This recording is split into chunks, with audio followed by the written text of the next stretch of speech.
सम्राट अकबर का दरबार भव्यता और बुद्धिमत्ता का संगम था, जहां एक ओर दूरदराज से आए विद्वान, कलाकार और योद्धा अपनी प्रतिभा का प्रदर्शन करते थे, वहीं दूसरी ओर बादशाह सलामत के सबसे प्रिय सलाहकार बीरबल अपनी तीक्ष्ण बुद्धि और हाजिर जवाबी से हर चुनौती का सामना करते थे।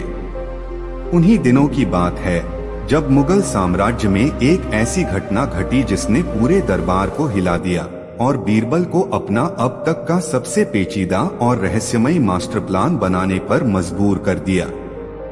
यह वह योजना थी जिसने सबको बेवकूफ बनाया, यहाँ तक कि खुद चोर को भी, और एक ऐसा सबक सिखाया जो सदियों तक याद रखा गया। कहानी शुरू होती है उस भयानक सुबह से जब पूरे शाही महल में एक अजीब सी खामोशी छाई हुई थी। यह खामोशी तूफान से पहले की शांति नहीं थी, बल्कि तूफान के बाद के सन्नाटे जैसी थी, जिसमें हर कोई सहमा हुआ, भौचक्का और डरा हुआ था। सम्राट अकबर, जो अपनी सुबह की प्रार्थना और दरबार के कामकाज के लिए समय के पाबंद थे, आज अपने कक्ष में बेचैन होकर टहल रहे थे। उनके चेहरे पर क्रोध, निराशा और एक गहरा सदमा स्पष्ट झलक रहा था। उनकी आंखें लाल थीं और उनकी मुट्ठियां भींच रही थीं, मानो वे किसी अदृश्य दुश्मन को कुचल देना चाहते हों। कारण था उनके सबसे बहुमूल्य, उनके पूर्वजों द्वारा पीढ़ियों से संरक्षित, उनके राजशाही सिंहासन पर जड़े हुए शाही नीलम का गायब हो जाना। यह कोई साधारण नीलम नहीं था। यह वह नीलम था जिसे अकबर के परदादा ने एक प्राचीन सभ्यता के खंडहरों से प्राप्त किया था और माना जाता था कि यह मुगल साम्राज्य के भाग्य का प्रतीक है। इसकी नीली आभा ऐसी थी कि रात के अंधेरे में भी यह अपनी मंद रोशनी से कक्ष को प्रकाशित कर देता था। इसकी कीमत केवल धन में नहीं आंकी जा सकती थी। यह सम्राट की प्रतिष्ठा, उनके पूर्वजों की विरासत और उनके साम्राज्य की आत्मा का प्रतीक था। उस दिन सुबह जब शाही सेवक हमेशा की तरह सम्राट के कक्ष में सफाई और सेवा के लिए पहुंचे, तो उन्होंने सिंहासन की ओर देखते ही पाया कि नीलम अपने स्थान से गायब है। उन्होंने सोचा कि शायद सम्राट ने इसे किसी गुप्त स्थान पर रख दिया होगा, लेकिन जब सम्राट को इस बारे में बताया गया तो उनके चेहरे का रंग उड़ गया। उन्होंने तुरंत स्वयं सिंहासन की जांच की और पाया कि नीलम सचमुच गायब था। यह घटना महल की सबसे सुरक्षित जगहों में से एक में हुई थी, जहां परिंदा भी पर नहीं मार सकता था। चारों ओर कड़ी सुरक्षा थी, कई पहरेदार दिन रात अपनी ड्यूटी पर मुस्तैद रहते थे और सिंहासन वाला कक्ष तो विशेष रूप से पहरेदारों और गुप्त तालों से सुरक्षित था। अकबर का क्रोध ऐसा था जैसे ज्वालामुखी फूट पड़ा हो। उन्होंने तुरंत महल के सभी मुख्य अधिकारियों, पहरेदारों के प्रमुख, गुप्तचरों और मंत्रियों को तलब किया। यह क्या हो गया है? उन्होंने गरजते हुए कहा। मेरे पूर्वजों की विरासत, मेरे साम्राज्य का प्रतीक मेरी नाक के नीचे से चोरी हो गया। यह किसकी हिम्मत हुई? कौन है वह दुस्साहसी जिसने यह घिनौना काम किया है? मैं इस पूरे महल को पलट दूंगा, लेकिन उस चोर को ढूंढ निकालूंगा। पूरे महल में हड़कंप मच गया। सभी को संदेह की दृष्टि से देखा जा रहा था। पहरेदारों से कड़ाई से पूछताछ की गई, लेकिन किसी को कुछ भी पता नहीं था। हर कोई अपनी बेगुनाही की कस्में खा रहा था और एक दूसरे पर शक कर रहा था। दरबारी एक दूसरे से नजरें चुरा रहे थे। हर चेहरे पर भय और अनिश्चितता का भाव था। सम्राट का गुस्सा ऐसा था कि कोई उनके सामने खड़े होने की हिम्मत भी नहीं कर पा रहा था।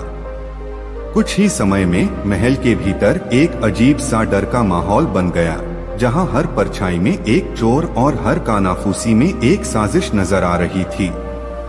अकबर ने अंततः अपने सबसे विश्वसनीय व्यक्ति बीरबल को बुलाया। बीरबल, जो हमेशा शांत और गंभीर रहते थे, अकबर के कक्ष में प्रविष्ट हुए और सम्राट के क्रोध और बेचैनी को देखते ही समझ गए कि मामला गंभीर है। बीरबल, अकबर ने गरजते हुए कहा, मेरी सबसे अमूल्य वस्तु चोरी हो गई है, मेरा शाही नीलम। यह कैसे हो सकता है? किसने यह हिम्मत की? मुझे पता लगाना है तुरंत। अगर तुम इसे नहीं ढूंढ पाए तो मैं यह मान लूंगा कि इस महल में कोई भी सुरक्षित नहीं है। बीरबल ने गहरी सांस ली। उन्होंने चारों ओर देखा, मंत्रियों के भयभीत चेहरों को पढ़ा, पहरेदारों की घबराहट को महसूस किया। उन्होंने समझ लिया कि इस मामले में सीधा साधा तरीका काम नहीं करेगा। चोर इतना चालाक है कि उसने इतनी कड़ी सुरक्षा के बावजूद चोरी की है, तो वह आसानी से पकड़े जाने वाला नहीं है। उन्हें एक ऐसा जाल बिछाना होगा जिसमें चोर खुद फंस जाए, और इस जाल की बुनाई इतनी बारीक होनी चाहिए कि किसी को भनक भी न लगे। बीरबल ने अकबर से कहा, जहांपनाह, इस मामले में जल्दबाजी से काम नहीं बनेगा। चोर बहुत शातिर है और उसने अपनी हर चाल बड़ी सावधानी से चली होगी। हमें उसे पकड़ने के लिए उससे भी एक कदम आगे सोचना होगा। मुझे कुछ समय दीजिए। मैं आपको वचन देता हूं कि शाही नीलम आपके सिंहासन पर वापस आ जाएगा और चोर अपनी सच्चाई खुद कबूल करेगा। अकबर ने उन्हें कुछ देर देखा, फिर एक गहरी सांस छोड़ी। ठीक है बीरबल, उन्होंने कहा, मैं तुम पर भरोसा करता हूं, लेकिन याद रखना, मेरी प्रतिष्ठा दांव पर है। बीरबल ने दरबारियों की ओर देखा, फिर अकबर की ओर। उन्होंने मुस्कुराते हुए कहा, जहांपनाह, इस चोरी ने पूरे महल में डर का माहौल बना दिया है। हर कोई एक दूसरे को संदेह की दृष्टि से देख रहा है। यह हमारे साम्राज्य के लिए अच्छा नहीं है। हमें इस माहौल को बदलना होगा। मैं चाहता हूं कि आज रात एक विशेष दरबार लगाया जाए। सभी दरबारी, सभी प्रमुख अधिकारी, यहाँ तक कि महल के सभी सेवक और पहरेदार भी उस दरबार में उपस्थित हों। अकबर हैरान थे। तुम क्या करने वाले हो बीरबल? तुम चोर को सबके सामने बुलाने वाले हो? नहीं जहांपनाह, बीरबल ने रहस्यमयी मुस्कान के साथ कहा, मैं उसे खुद अपनी सच्चाई कबूल करने का मौका दूंगा, लेकिन एक ऐसे तरीके से कि वह कभी सोच भी न पाएगा। उसी शाम पूरे मुगल दरबार में एक अजीब सी उत्तेजना और घबराहट थी। बीरबल के आदेश पर एक विशेष दरबार का आयोजन किया गया था। हर कोई जानना चाहता था कि बीरबल क्या करने वाले हैं। अफवाहें फैल रही थीं कि बीरबल किसी जादूगर या तांत्रिक को बुलाने वाले हैं, या फिर वे किसी दिव्य शक्ति का आह्वान करेंगे। पूरे दरबार में एक पिन ड्रॉप साइलेंस था जब बीरबल अपने धीमे, गंभीर कदमों से चलते हुए सिंहासन के सामने आए। उन्होंने अकबर को प्रणाम किया और फिर सभी दरबारियों की ओर मुड़े। उनकी आंखें हर चेहरे को पढ़ रही थीं, हर हाव भाव को नोट कर रही थीं। उन्होंने देखा कि कुछ दरबारी बेचैन थे, कुछ भयभीत और कुछ ऐसे थे जो अत्यधिक आत्मविश्वास का प्रदर्शन कर रहे थे, मानो अपनी घबराहट को छुपाने की कोशिश कर रहे हों। बीरबल ने अपनी गंभीर और स्पष्ट आवाज में घोषणा की, मेरे प्यारे दरबारियों और महल के सभी सदस्यों, आप सभी जानते हैं कि आज हमारे महल में एक भयानक घटना घटी है। हमारे सम्राट का सबसे बहुमूल्य, उनका शाही नीलम चोरी हो गया है। यह सिर्फ एक चोरी नहीं है, यह हमारे साम्राज्य की नींव पर एक हमला है। दरबार में सन्नाटा और गहरा हो गया। मैंने इस मामले पर बहुत विचार किया है, बीरबल ने जारी रखा, और मैं इस निष्कर्ष पर पहुंचा हूं कि यह कोई सामान्य चोर नहीं है। यह कोई ऐसा व्यक्ति है जो हमारे बीच रहता है, हम पर विश्वासघात कर रहा है।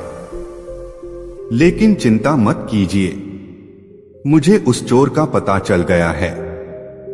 इस घोषणा से दरबार में फुसफुसाहट शुरू हो गई। हर कोई हैरान था। बीरबल ने इतनी जल्दी चोर का पता कैसे लगा लिया? हाँ, मुझे पता चल गया है, बीरबल ने अपने हाथों में एक लकड़ी का बक्सा उठाते हुए कहा, लेकिन मैं उस चोर का नाम सार्वजनिक रूप से नहीं लूंगा। मैं उसे एक मौका देना चाहता हूं कि वह अपनी गलती सुधार ले। इसलिए मैं आज एक दिव्य अनुष्ठान करने जा रहा हूँ। उन्होंने बक्सा खोला और उसमें से एक के बाद एक लगभग 100 छोटी छोटी लकड़ियां निकाली।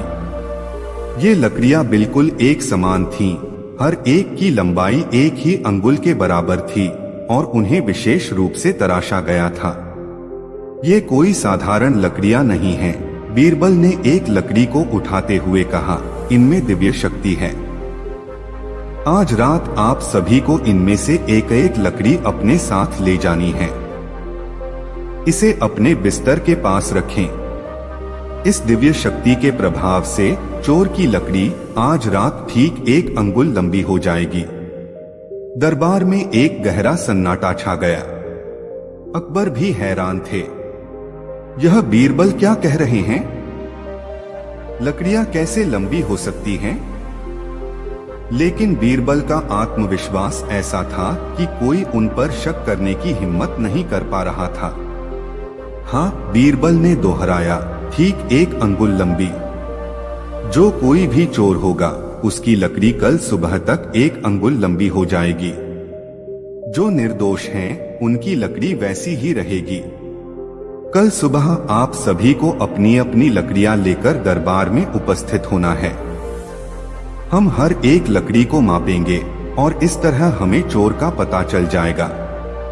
बीरबल ने सभी दरबारियों को एक एक लकड़ी वितरित की। हर किसी ने लकड़ी ली। उनके चेहरों पर आश्चर्य, भय और उत्सुकता के मिले जुले भाव थे। चोर की लकड़ी 1 अंगुल लंबी हो जाएगी? यह कैसा जादू है? रात हुई। महल में एक अजीब सी शांति थी। हर कोई अपनी अपनी लकड़ी को देख रहा था। निर्दोष लोगों को कोई चिंता नहीं थी। उन्हें यकीन था कि उनकी लकड़ी वैसी ही रहेगी। लेकिन एक व्यक्ति था जिसके दिल की धड़कनें बेतहाशा बढ़ रही थीं। वह चोर था। चोर ने शाही नीलम को बड़ी मुश्किल से चुराया था। उसने बहुत सावधानी बरती थी और उसे यकीन था कि उसे कोई पकड़ नहीं पाएगा। लेकिन बीरबल की यह जादुई लकड़ी वाली बात ने उसे अंदर तक हिला दिया था। उसने सोचा, अगर मेरी लकड़ी सचमुच 1 अंगुल लंबी हो गई तो कल सुबह मैं सबके सामने बेनकाब हो जाऊंगा। मेरी सारी इज्जत मिट्टी में मिल जाएगी। मुझे फांसी की सजा होगी। वह पूरी रात सो नहीं पाया। उसने बार बार अपनी लकड़ी को देखा। उसे लगा कि लकड़ी धीरे धीरे बढ़ रही है, उसकी आंखों को धोखा दे रही है। उसकी चिंता बढ़ती जा रही थी। उसे बीरबल की बातों पर पूरा यकीन हो चुका था। उसे लगने लगा था कि वाकई में उसकी चोरी का पाप उस लकड़ी को बढ़ा देगा। आधी रात के करीब चोर के दिमाग में एक विचार कौंधा, एक दुष्ट चालाक विचार।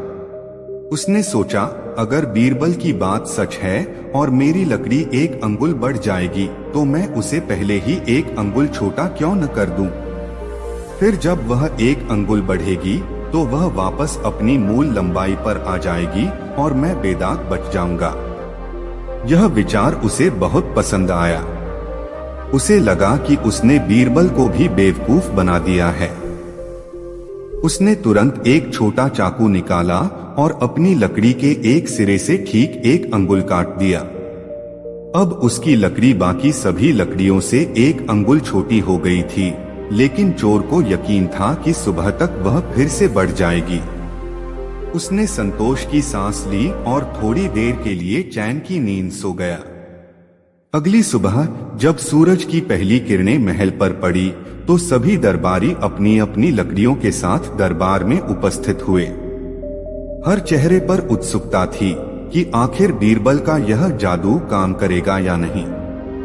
अकबर भी अपने सिंहासन पर बैठे हुए बड़े ध्यान से हर किसी को देख रहे थे।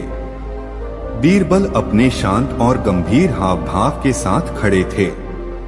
उन्होंने सभी को अपनी अपनी लकड़ियां एक कतार में रखने का आदेश दिया। फिर उन्होंने एक एक करके हर लकड़ी को मापना शुरू किया। पहली लकड़ी, दूसरी, तीसरी, सभी लकड़ियां बिल्कुल एक समान थीं। एक भी लकड़ी न तो लंबी हुई थी और न ही छोटी। दरबारियों के चेहरों पर हैरानी और फिर हल्की सी मुस्कान फैलने लगी। कुछ लोग तो सोचने लगे कि बीरबल ने शायद उन्हें बेवकूफ बनाया है, कोई जादू नहीं हुआ। बीरबल अपनी मापनी लेकर आगे बढ़ते रहे।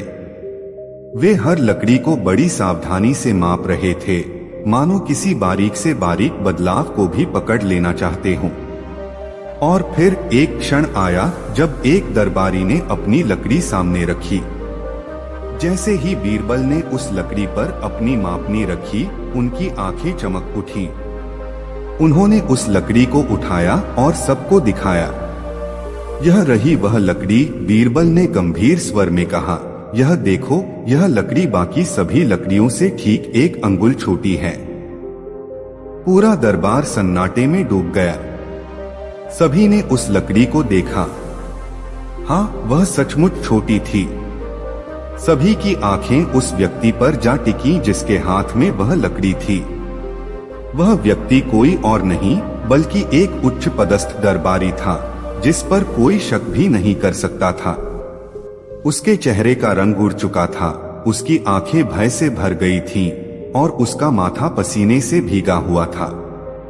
उसे समझ आ गया था कि बीरबल ने उसे कैसे बेवकूफ बनाया है। बीरबल ने उस दरबारी की ओर देखा और कहा, तुम्हें लगा कि तुम बीरबल को धोखा दे दोगे, है ना?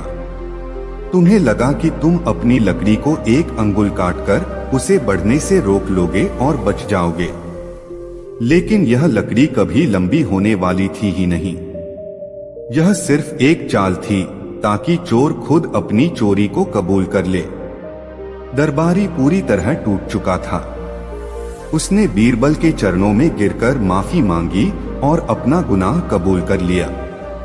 उसने बताया कि कैसे उसने अपनी लालच और ईर्ष्या के कारण शाही नीलम चुराया था और कैसे बीरबल की जादुई लकड़ी वाली बात सुनकर वह इतना डर गया था कि उसने अपनी लकड़ी को ही काट दिया। अकबर अपनी जगह से उठ खड़े हुए। उनके चेहरे पर अब क्रोध नहीं बल्कि आश्चर्य और संतुष्टि का भाव था। उन्होंने बीरबल को गले लगाया और कहा, बीरबल, तुम वाकई में महान हो। तुमने एक बार फिर अपनी बुद्धिमत्ता से सभी को चकित कर दिया। तुमने न केवल चोर को पकड़ा बल्कि उसे ऐसा सबक सिखाया जो वह कभी नहीं भूलेगा। तुम्हारा यह मास्टर प्लान वाकई में सबको बेवकूफ बनाने वाला था। बीरबल ने विनयपूर्वक अकबर को प्रणाम किया। शाही नीलम को बरामद कर लिया गया और उसे वापस सिंहासन पर जड़ दिया गया। उस दरबारी को उसकी करनी की सजा मिली, लेकिन इस घटना ने पूरे साम्राज्य को बीरबल की अदम्य बुद्धि और असाधारण सोच का एक और प्रमाण दिया। यह वह मास्टर प्लान था जो किसी जादू से कम नहीं था, जिसने मानव मनोविज्ञान की गहराइयों को छुआ और चोर को उसकी अपनी ही चाल में फंसाकर न्याय की जीत सुनिश्चित की। यह कहानी आज भी मुगल दरबार की सबसे यादगार घटनाओं में से एक है, जो बीरबल की बुद्धिमत्ता और दूरदर्शिता का एक अमर उदाहरण बनी हुई है। सम्राट अकबर का दरबार पूरे एशिया में अपनी भव्यता, बुद्धिमत्ता और न्याय के लिए विख्यात था। दूरदराज के राज्यों से व्यापारी, कलाकार और विद्वान इस दरबार की एक झलक पाने को लालायित रहते थे, और जो एक बार आ जाता वह यहाँ के अद्वितीय माहौल और बादशाह सलामत के अतुल्य शासन से प्रभावित हुए बिना नहीं रहता। अकबर वाकई एक महान शासक थे, कुशल योद्धा, दूरदर्शी प्रशासक और कला व साहित्य के संरक्षक। उनकी इन सफलताओं, उनकी अटूट विजयों और उनके नाम पर गाए जाने वाले प्रशंसा गीतों ने धीरे धीरे उनके भीतर एक सूक्ष्म अदृश्य बीज बोना शुरू कर दिया था, एक ऐसा बीज जिसे अहंकार कहते हैं। यह बीज समय के साथ दरबारी चापलूसों की निरंतर स्तुति और उनकी अपनी अद्वितीय सफलताओं के पानी से सींचकर एक विशालकाय वृक्ष में बदलने लगा था, जिसकी जड़ें उनके मानस में गहराई तक बैठ रही थीं। यह अहंकार किसी दुष्टता का परिणाम नहीं था, बल्कि एक अत्यधिक सफल और शक्तिशाली व्यक्ति के मन में उपजने वाली स्वाभाविक धारणा थी कि उसकी हर सोच, हर निर्णय, हर धारणा पूर्ण और दोष मुक्त है। अकबर को लगने लगा था कि उनका ज्ञान इतना व्यापक है कि उनके साम्राज्य में कोई भी समस्या, कोई भी जटिलता ऐसी नहीं जिसे वे अपनी असीमित बुद्धि से तुरंत हल न कर सकें। उन्हें यह विश्वास होने लगा था कि वे अपने सभी विषयों की भावनाओं, जरूरतों और इच्छाओं को उनसे भी बेहतर समझते हैं और इसलिए उनके निर्णय ही अंतिम और सर्वोत्तम होते हैं। इस बदलते हुए मानसिक दशा को दरबार में एक ही व्यक्ति था जो बिना किसी भय या पूर्वाग्रह के देख और समझ पा रहा था। वह थे बादशाह के सबसे प्रिय और बुद्धिमान सलाहकार बीरबल। बीरबल, जो अपनी विनम्रता और हाजिर जवाबी के लिए जाने जाते थे, सम्राट के इस बढ़ते हुए अहंकार को देखकर चिंतित थे। वे जानते थे कि अहंकार एक अदृश्य शत्रु है जो व्यक्ति को उसकी जड़ों से काट देता है, उसे सत्य से दूर कर देता है और अंततः उसकी प्रगति में बाधा डालता है। लेकिन बीरबल यह भी जानते थे कि अकबर से सीधे तौर पर यह कहना कि आप अहंकारी हो गए हैं न केवल निरर्थक था बल्कि खतरनाक भी। एक सम्राट जिसने कभी हार नहीं मानी थी, जो हर चुनौती को रौंदता आया था, वह भला किसी साधारण मनुष्य की यह बात क्यों सुनता? उसे तो यह सलाह एक अपमानजनक चुनौती लगती। बीरबल को एक ऐसे मार्ग की तलाश थी जो अकबर को बिना किसी चोट या अपमान के, बिना किसी प्रत्यक्ष टकराव के सत्य का दर्शन करा सके। उन्हें एक ऐसा तरीका खोजना था जिससे अकबर स्वयं अपनी सीमाएं और अज्ञानता को पहचान सकें और एक बार फिर विनम्रता की ओर लौट सकें, जहां से सच्ची बुद्धिमत्ता का स्रोत फूटता है। यह कोई आसान काम नहीं था। यह एक ऐसे माली के समान था जिसे एक ऐसे विशालकाय पेड़ की जड़ों को काटना था, जिसे खुद बादशाह ने अपने हाथों से पाला पोसा था। एक दिन दरबार में एक विशेष अवसर पर, जब सभी प्रांतों के राजा, जागीरदार और विद्वान उपस्थित थे, अकबर अपने स्वर्ण सिंहासन पर विराजमान थे। दरबार पूरी तरह से भरा हुआ था और हवा में एक प्रकार की उत्सवपूर्ण उत्तेजना थी। अकबर ने एक महत्वपूर्ण सैन्य विजय हासिल की थी और पूरा दरबार उनकी प्रशंसा में लीन था। कवियों ने उनके शौर्य पर लंबी कविताएं पढ़ी, संगीतकारों ने उनके नाम पर धुनें बजाईं और विद्वानों ने उनके न्याय और ज्ञान की तुलना देवताओं से की। इस निरंतर प्रशंसा के माहौल में अकबर का अहंकार अपने चरम पर पहुंच गया। उन्होंने उठकर पूरे दरबार को संबोधित किया। उनकी आवाज बुलंद और आत्मविश्वास से भरी थी। मेरे प्रिय दरबारियों, मेरे वीर सेनापतियों, मेरे सम्मानित मंत्रियों और विद्वानों, उन्होंने कहा, आज हम यहाँ एक और विजय का जश्न मनाने के लिए एकत्रित हुए हैं। यह विजय केवल तलवारों की नहीं, बल्कि बुद्धिमत्ता और दूरदर्शिता की भी है। मैं यह मानता हूं कि मेरे शासनकाल में मैंने अपने साम्राज्य को एक ऐसे शिखर पर पहुंचाया है जहां हर दिशा में शांति और समृद्धि है। मैं हर समस्या को जड़ से पहचानने और उसे हल करने की क्षमता रखता हूं। मुझे लगता है कि मैंने अपने लोगों को इतनी गहराई से समझा है, उनके सुख दुख को इतने करीब से जाना है कि अब कोई भी बात मुझे हैरान नहीं कर सकती। मैं हर उस सत्य को जानता हूं जो इस धरती पर विद्यमान है और मेरा निर्णय ही अंतिम है। दरबारियों ने तालियों की गड़गड़ाहट से उनकी बात का समर्थन किया। जहां पनाह की जय हो। आपका ज्ञान अतुल्य है कि ध्वनि से दरबार गूंज उठा। अकबर ने अपनी बात जारी रखी, उनकी आंखें गर्व से चमक रही थीं। मैं यह घोषणा करता हूं कि मेरे साम्राज्य में कोई भी ऐसी समस्या या परिस्थिति नहीं है जिसके बारे में मेरा निर्णय गलत साबित हो सके। मैं अपने लोगों के भविष्य को अपनी हथेली पर पढ़ सकता हूं और उनके कल्याण के लिए हर सही रास्ता जानता हूं। कोई भी व्यक्ति, चाहे वह कितना भी विद्वान या अनुभवी क्यों न हो, मेरे ज्ञान की बराबरी नहीं कर सकता। फिर उनकी नजर बीरबल पर पड़ी, जो हमेशा की तरह शांत और गंभीर खड़े थे। उनके चेहरे पर एक हल्की सी मुस्कान तैर रही थी। बीरबल, अकबर ने चुनौती भरे स्वर में कहा, तुम जो हर समस्या का हल ढूंढ लेते हो, क्या तुम मेरी इस बात से असहमत हो? क्या तुम मानते हो कि ऐसी कोई परिस्थिति है, कोई ऐसी घटना है, कोई ऐसा विचार है जो मेरे ज्ञान से परे हो या मेरे निर्णय को गलत साबित कर सके? पूरा दरबार थम गया। सबकी आंखें बीरबल पर टिकी थीं। यह एक नाजुक क्षण था। सीधे तौर पर अकबर को चुनौती देना आत्मघाती होता और समर्थन करना उनके अहंकार को और बढ़ावा देता।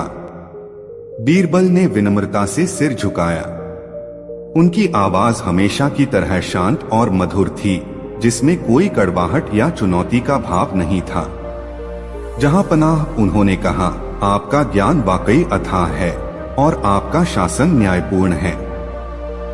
आपके जैसा सम्राट मिलना दुर्लभ है। आपकी दूरदर्शिता और शक्ति पर किसी को संदेह नहीं। परंतु मेरे मालिक, इस विशाल और विविध दुनिया में, जहां हर सुबह एक नया सूर्योदय होता है और हर शाम एक नया अनुभव लेकर आती है, क्या यह संभव नहीं कि कुछ ऐसे सूक्ष्म सत्य भी हों, कुछ ऐसी अदृश्य धाराएं भी हों जो सबसे महान ज्ञानी की दृष्टि से भी ओझल रह जाएं? क्या यह संभव नहीं कि एक विशाल वृक्ष की जड़ें जितनी गहरी होती हैं, उतनी ही उसकी शाखाओं पर पत्ते और फूल भी विविध होते हैं, और हर पत्ती की अपनी एक कहानी होती है जिसे जानना हर किसी के लिए असंभव हो? अकबर ने बीरबल को ध्यान से देखा। उनके चेहरे पर हल्की सी झुंझलाहट थी, लेकिन बीरबल की विनम्रता और उनकी बात में छिपे गहरे अर्थ ने उन्हें सीधे तौर पर नाराज होने से रोक दिया। तो तुम यह कहना चाहते हो, बीरबल, कि मेरा ज्ञान अधूरा है? अकबर ने पूछा। उनकी आवाज में थोड़ी सी सख्ती आ गई थी। नहीं जहांपनाह, कदापि नहीं, बीरबल ने तुरंत कहा। मैं तो बस यह कहना चाहता हूँ कि ज्ञान एक अथाह सागर के समान है। एक व्यक्ति चाहे कितना भी गहरा गोता क्यों न लगाए, वह पूरे सागर को एक साथ नहीं जान सकता। वह केवल उस हिस्से को जान पाता है जहां तक उसकी पहुंच होती है। सच्चा ज्ञानी वह नहीं जो यह दावा करे कि उसने पूरा सागर जान लिया है, बल्कि वह है जो यह स्वीकार करे कि सागर की गहराई अनंत है और हर गोता एक नया अनुभव लेकर आता है। ज्ञान का सच्चा मार्ग निरंतर सीखने और विनम्रता से हर स्रोत से प्राप्त करने में है, चाहे वह स्रोत कितना भी छोटा क्यों न प्रतीत हो। अकबर ने कुछ देर सोचा। बीरबल की बात में दम था, लेकिन उनका अहंकार अभी भी उन्हें पूरी तरह से झुकने नहीं दे रहा था। ठीक है बीरबल, उन्होंने कहा, तुम्हारी बात में कुछ सच्चाई हो सकती है, लेकिन मैं अब भी मानता हूं कि एक सम्राट होने के नाते मेरा अनुभव, मेरी दृष्टि, मेरे सभी विषयों की जरूरतों को समझने के लिए पर्याप्त है। मैं अपने लोगों के लिए सबसे अच्छा जानता हूं और मुझे किसी और की विशेष सलाह की आवश्यकता नहीं है, जब तक कि वह कुछ असाधारण न हो। बीरबल ने फिर से सिर झुकाया। जैसी आपकी आज्ञा जहांपना। परंतु यदि आप अनुमति दें तो मैं एक छोटा सा प्रयोग सुझाना चाहूंगा।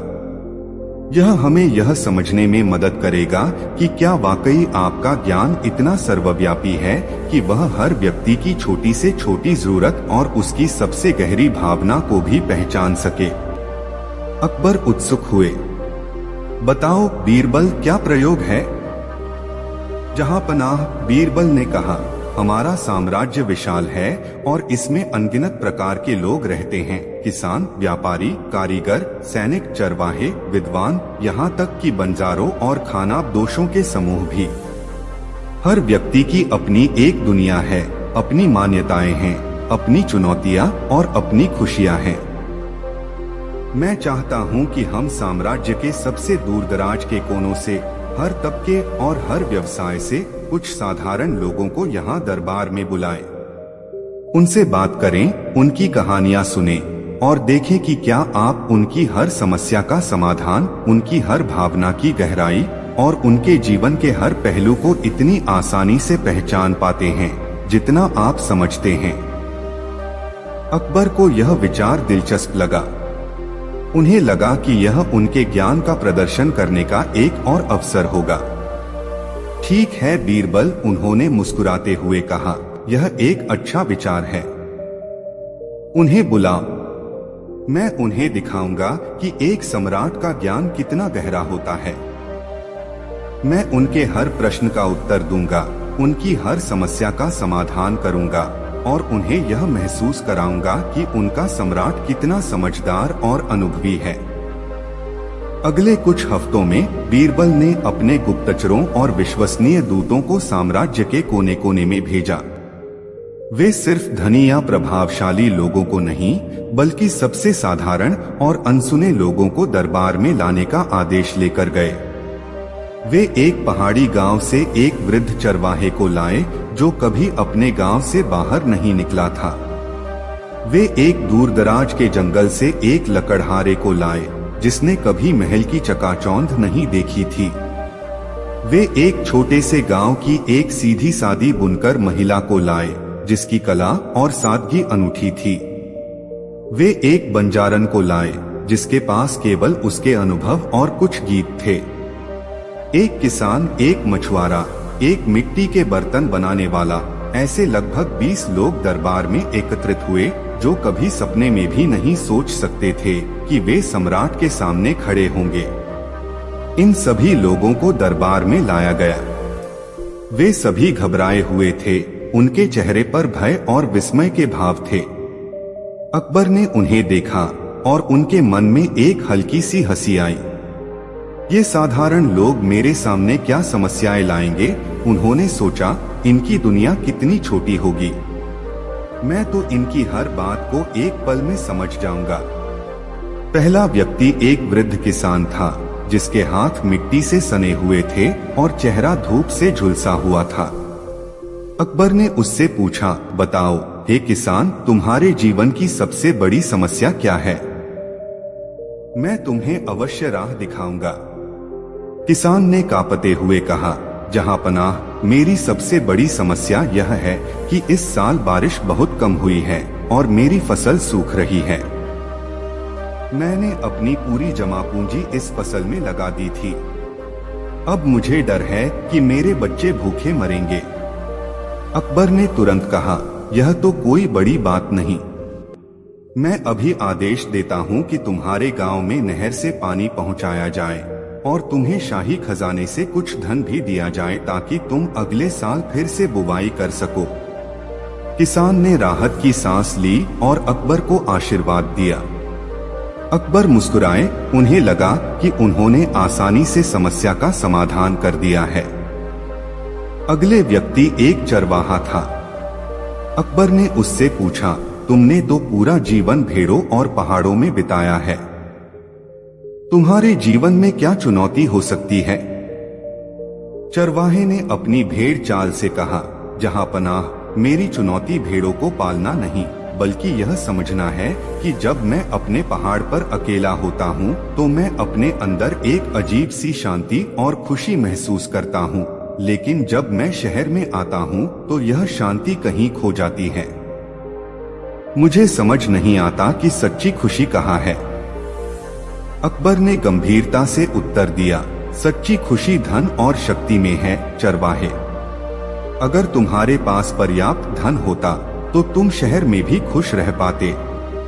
चरवाहे ने सिर्फ सिर हिलाया, लेकिन उसके चेहरे पर संतुष्टि का भाव नहीं था। बीरबल ने यह सब ध्यान से देखा। इसी तरह अकबर ने हर व्यक्ति से बात की। एक लकड़हारे से पूछा कि उसे सबसे ज्यादा क्या थका देता है और अकबर ने कहा कि वह उसे आराम और भोजन देगा।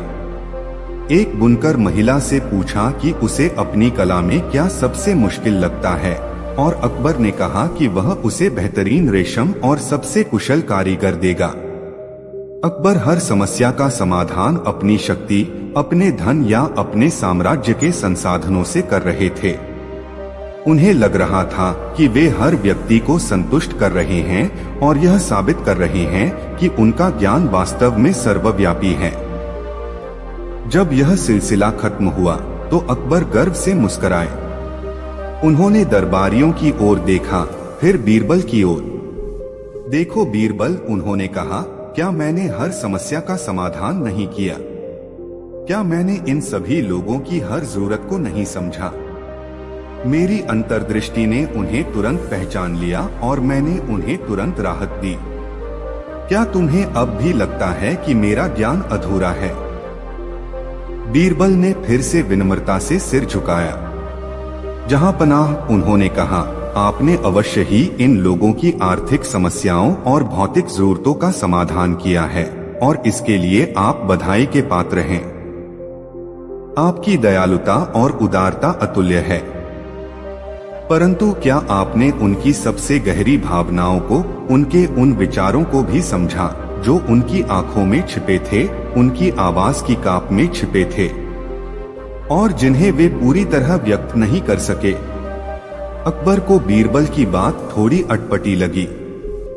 तुम क्या कहना चाहते हो बीरबल?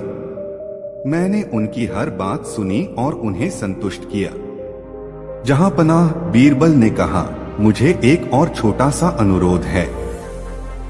मैं चाहता हूं कि आप इन सभी लोगों को एक एक करके फिर से बुलाएं और उनसे एक प्रश्न पूछें, क्या तुम वाकई संतुष्ट हो और क्या तुम मेरे द्वारा दिए गए समाधानों से अपने जीवन के हर पहलू में पूर्ण हो? अकबर को लगा कि बीरबल अनावश्यक रूप से मामले को खींच रहे हैं, लेकिन उन्होंने सहमति व्यक्त की। पहला किसान फिर से आया। अकबर ने उससे वही प्रश्न पूछा। किसान ने फिर से आभार व्यक्त किया। जहां पनाह, आपने मेरी फसल और बच्चों को बचाया है। मैं आपका आभारी हूं। बीरबल ने धीरे से पूछा, क्या आप वाकई अब निश्चिंत हैं? क्या आपके मन में कोई और चिंता नहीं है? किसान ने धीरे से कहा, जहां पनाह ने मुझे धन दिया है, लेकिन उन्होंने मुझे बारिश नहीं दी। अगले साल फिर क्या होगा? और जो मिट्टी सूख गई है, उसकी उपजाऊ शक्ति कैसे वापस आएगी? ये चिंताएं मेरे मन में रहती हैं। अकबर चौंक गए। उन्होंने धन दिया था, लेकिन किसान की चिंता बारिश और मिट्टी की उपजाऊ शक्ति के बारे में थी, जो उनके नियंत्रण से बाहर थी। फिर चरवाहा आया। अकबर ने उससे वही प्रश्न पूछा। चरवाहे ने कहा, जहां पनाह ने मुझे शहर में धन कमाने का रास्ता बताया, लेकिन मेरी खुशी तो उन पहाड़ों में थी, अपनी भेड़ों के साथ। शहर में भीड़ है, शोर है, मैं यहाँ अकेला महसूस करता हूँ। अकबर को एहसास हुआ कि उन्होंने चरवाहे की खुशी को अपने पैमाने से मापा था, न कि चरवाहे के अपने पैमाने से। यह सिलसिला चलता रहा। लकड़हारे ने कहा कि उसे आराम तो मिला है, लेकिन अब उसे अपने परिवार की चिंता है कि वे कैसे गुजर बसर करेंगे जब वह काम पर नहीं जाएगा।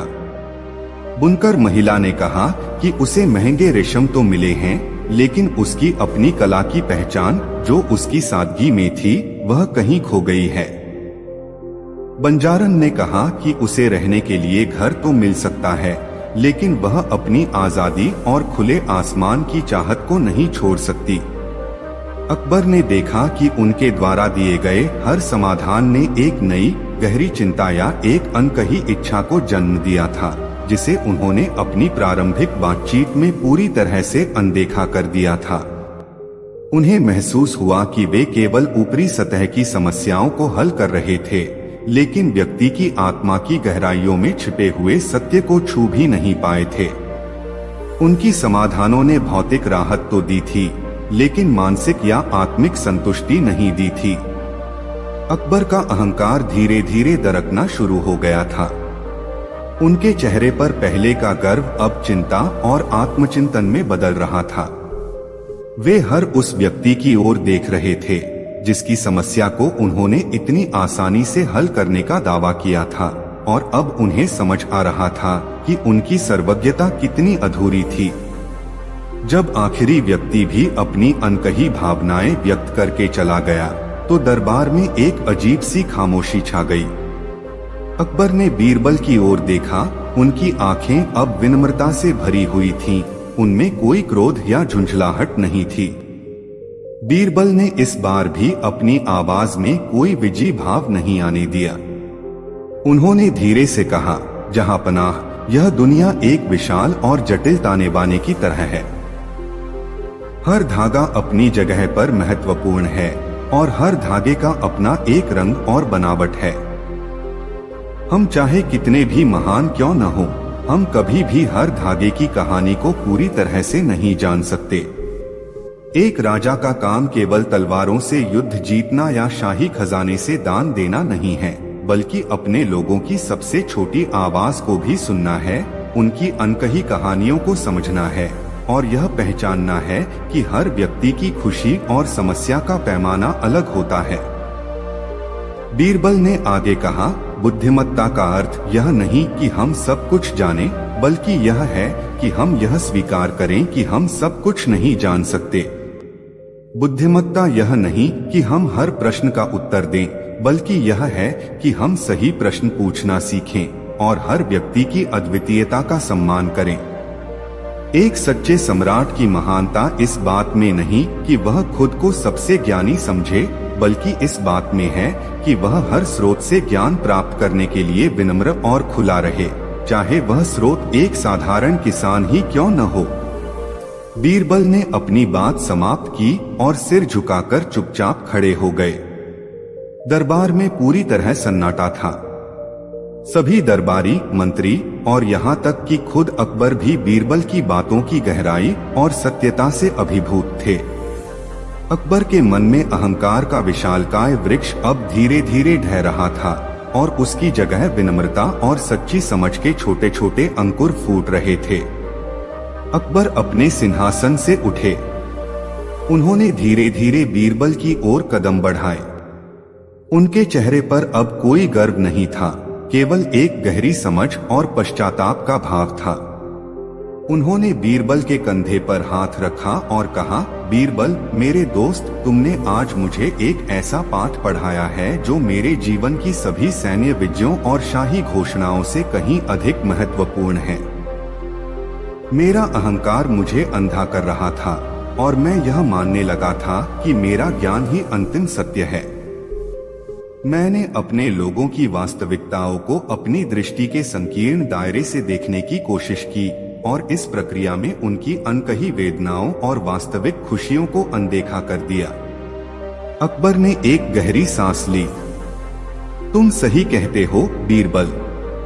सच्चा ज्ञान, सच्ची बुद्धिमत्ता विनम्रता में निहित है, यह स्वीकार करने में कि सीखने के लिए हमेशा कुछ न कुछ नया होता है और हर व्यक्ति, चाहे वह कितना भी साधारण क्यों न हो, ज्ञान का एक अनूठा स्रोत हो सकता है। मैंने अपनी शक्ति से उनके शरीरों को आराम देने की कोशिश की, लेकिन तुमने मुझे उनकी आत्माओं की आवाज सुनने का महत्व सिखाया। अकबर ने फिर पूरे दरबार की ओर मुड़कर देखा। उनकी आवाज अब पहले से अधिक गंभीर लेकिन विनम्र थी।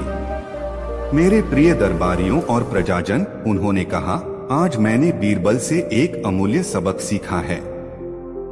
एक सम्राट की महानता उसकी प्रजा की सबसे छोटी आवाज को सुनने में है, उनकी वास्तविकताओं को समझने में है और यह जानने में है कि हर जीवन अपने आप में एक ब्रह्मांड है। मैं आज से प्रतिज्ञा करता हूँ कि मैं अपनी प्रजा के हर पहलू को समझने के लिए अधिक विनम्रता से प्रयास करूँगा और हर सलाह को खुले मन से स्वीकार करूँगा, क्योंकि सच्ची बुद्धिमत्ता अहंकार में नहीं बल्कि निरंतर सीखने और समझने की इच्छा में निहित है। दरबार में एक बार फिर तालियां गूंज उठीं, लेकिन इस बार ये तालियां चापलूसी की नहीं बल्कि सच्ची प्रशंसा और सम्मान की थीं, अकबर की महानता के लिए और बीरबल की अदम्य बुद्धिमत्ता और उनकी अद्वितीय विनम्रता के लिए। उस दिन से अकबर एक अधिक विनम्र, अधिक समझदार और अधिक सहृदय शासक बन गए, जिन्होंने अपनी प्रजा के दिल में अपनी जगह और भी गहरी कर ली। और बीरबल हमेशा की तरह अपने सम्राट के बगल में खड़े रहे, एक मार्गदर्शक सितारे की तरह जो अपनी चमक से नहीं बल्कि अपनी शांतिपूर्ण उपस्थिति से राह दिखाता है। अकबर का अहंकार पिघल गया था और बीरबल की विनम्रता ने उसे एक ऐसे हीरे में बदल दिया था जो जीवन भर चमकता रहा। यह कहानी सदियों तक सुनाई जाती रही, जो यह याद दिलाती है कि सच्ची महानता शक्ति में नहीं बल्कि विनम्रता और ज्ञान की निरंतर खोज में निहित है। गिरनार पहाड़ों की छाती पर बसा एक ऐसा राज्य था जिसकी धरती तो ऊबड़ खाबड़ थी, पर दिल मजबूत और चट्टानों जैसा अटल था। वहाँ के राजा महेंद्र सिंह अपनी शान, शौर्य और अपने राज्य के प्रति अगाध प्रेम के लिए जाने जाते थे। उनकी रगों में पहाड़ी झरनों का पानी नहीं बल्कि स्वतंत्रता और स्वाभिमान का लहू बहता था। मुगल साम्राज्य की विशालता उनके लिए गर्व का विषय नहीं बल्कि एक लगातार मंडराता खतरा थी। वे अकबर की बढ़ती शक्ति को अपनी संप्रभुता पर एक काला साया मानते थे और उनकी विस्तारवादी नीतियों को अपने राज्य के अस्तित्व के लिए चुनौती। इसलिए गिरनार और मुगल साम्राज्य के बीच की सीमाएं कभी शांत नहीं रहती थीं। छोटी मोटी झड़पें, व्यापारिक मार्ग पर बाधाएं और जासूसों की घुसपैठ एक सामान्य बात थी। महेंद्र सिंह ने अकबर के हर शांति प्रस्ताव को ठुकराया था, हर दूत को अपमानित करके लौटाया था और हर बार यह स्पष्ट कर दिया था कि वे किसी भी कीमत पर अपनी स्वतंत्रता का सौदा नहीं करेंगे। उनका मानना था कि मित्रता केवल बराबरी वालों के बीच होती है और मुगल साम्राज्य की अधीनता स्वीकार करना उनकी रगों में दौड़ते पहाड़ी खून का अपमान होगा। सम्राट अकबर, जो अपने साम्राज्य को शांति और सद्भाव से सींचना चाहते थे, इस लगातार की शत्रुता से तंग आ चुके थे। उन्होंने महेंद्र सिंह के साथ कई बार कूटनीतिक रास्ते अपनाने की कोशिश की थी, लेकिन हर बार निराशा ही हाथ लगी थी। सैन्य बल का प्रयोग करना एक आसान विकल्प था। गिरनार का राज्य मुगल सेना के सामने ज्यादा देर टिक नहीं पाता, लेकिन अकबर जानते थे कि बलपूर्वक जीता गया राज्य कभी वफादार नहीं रहता और पहाड़ों के लोग, जो अपनी स्वतंत्रता के लिए जान देने को तैयार रहते हैं, हमेशा के लिए विद्रोह की चिंगारी अपने दिल में जलाए रखेंगे।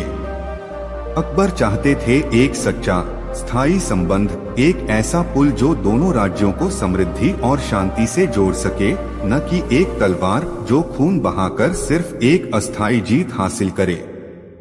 एक दिन जब महेंद्र सिंह के सैनिकों द्वारा फिर से एक मुगल काफिले पर हमला करने की खबर दरबार में पहुंची, तो अकबर का धैर्य जवाब दे गया। उन्होंने क्रोध और निराशा के मिले जुले भाव से दरबारियों की ओर देखा।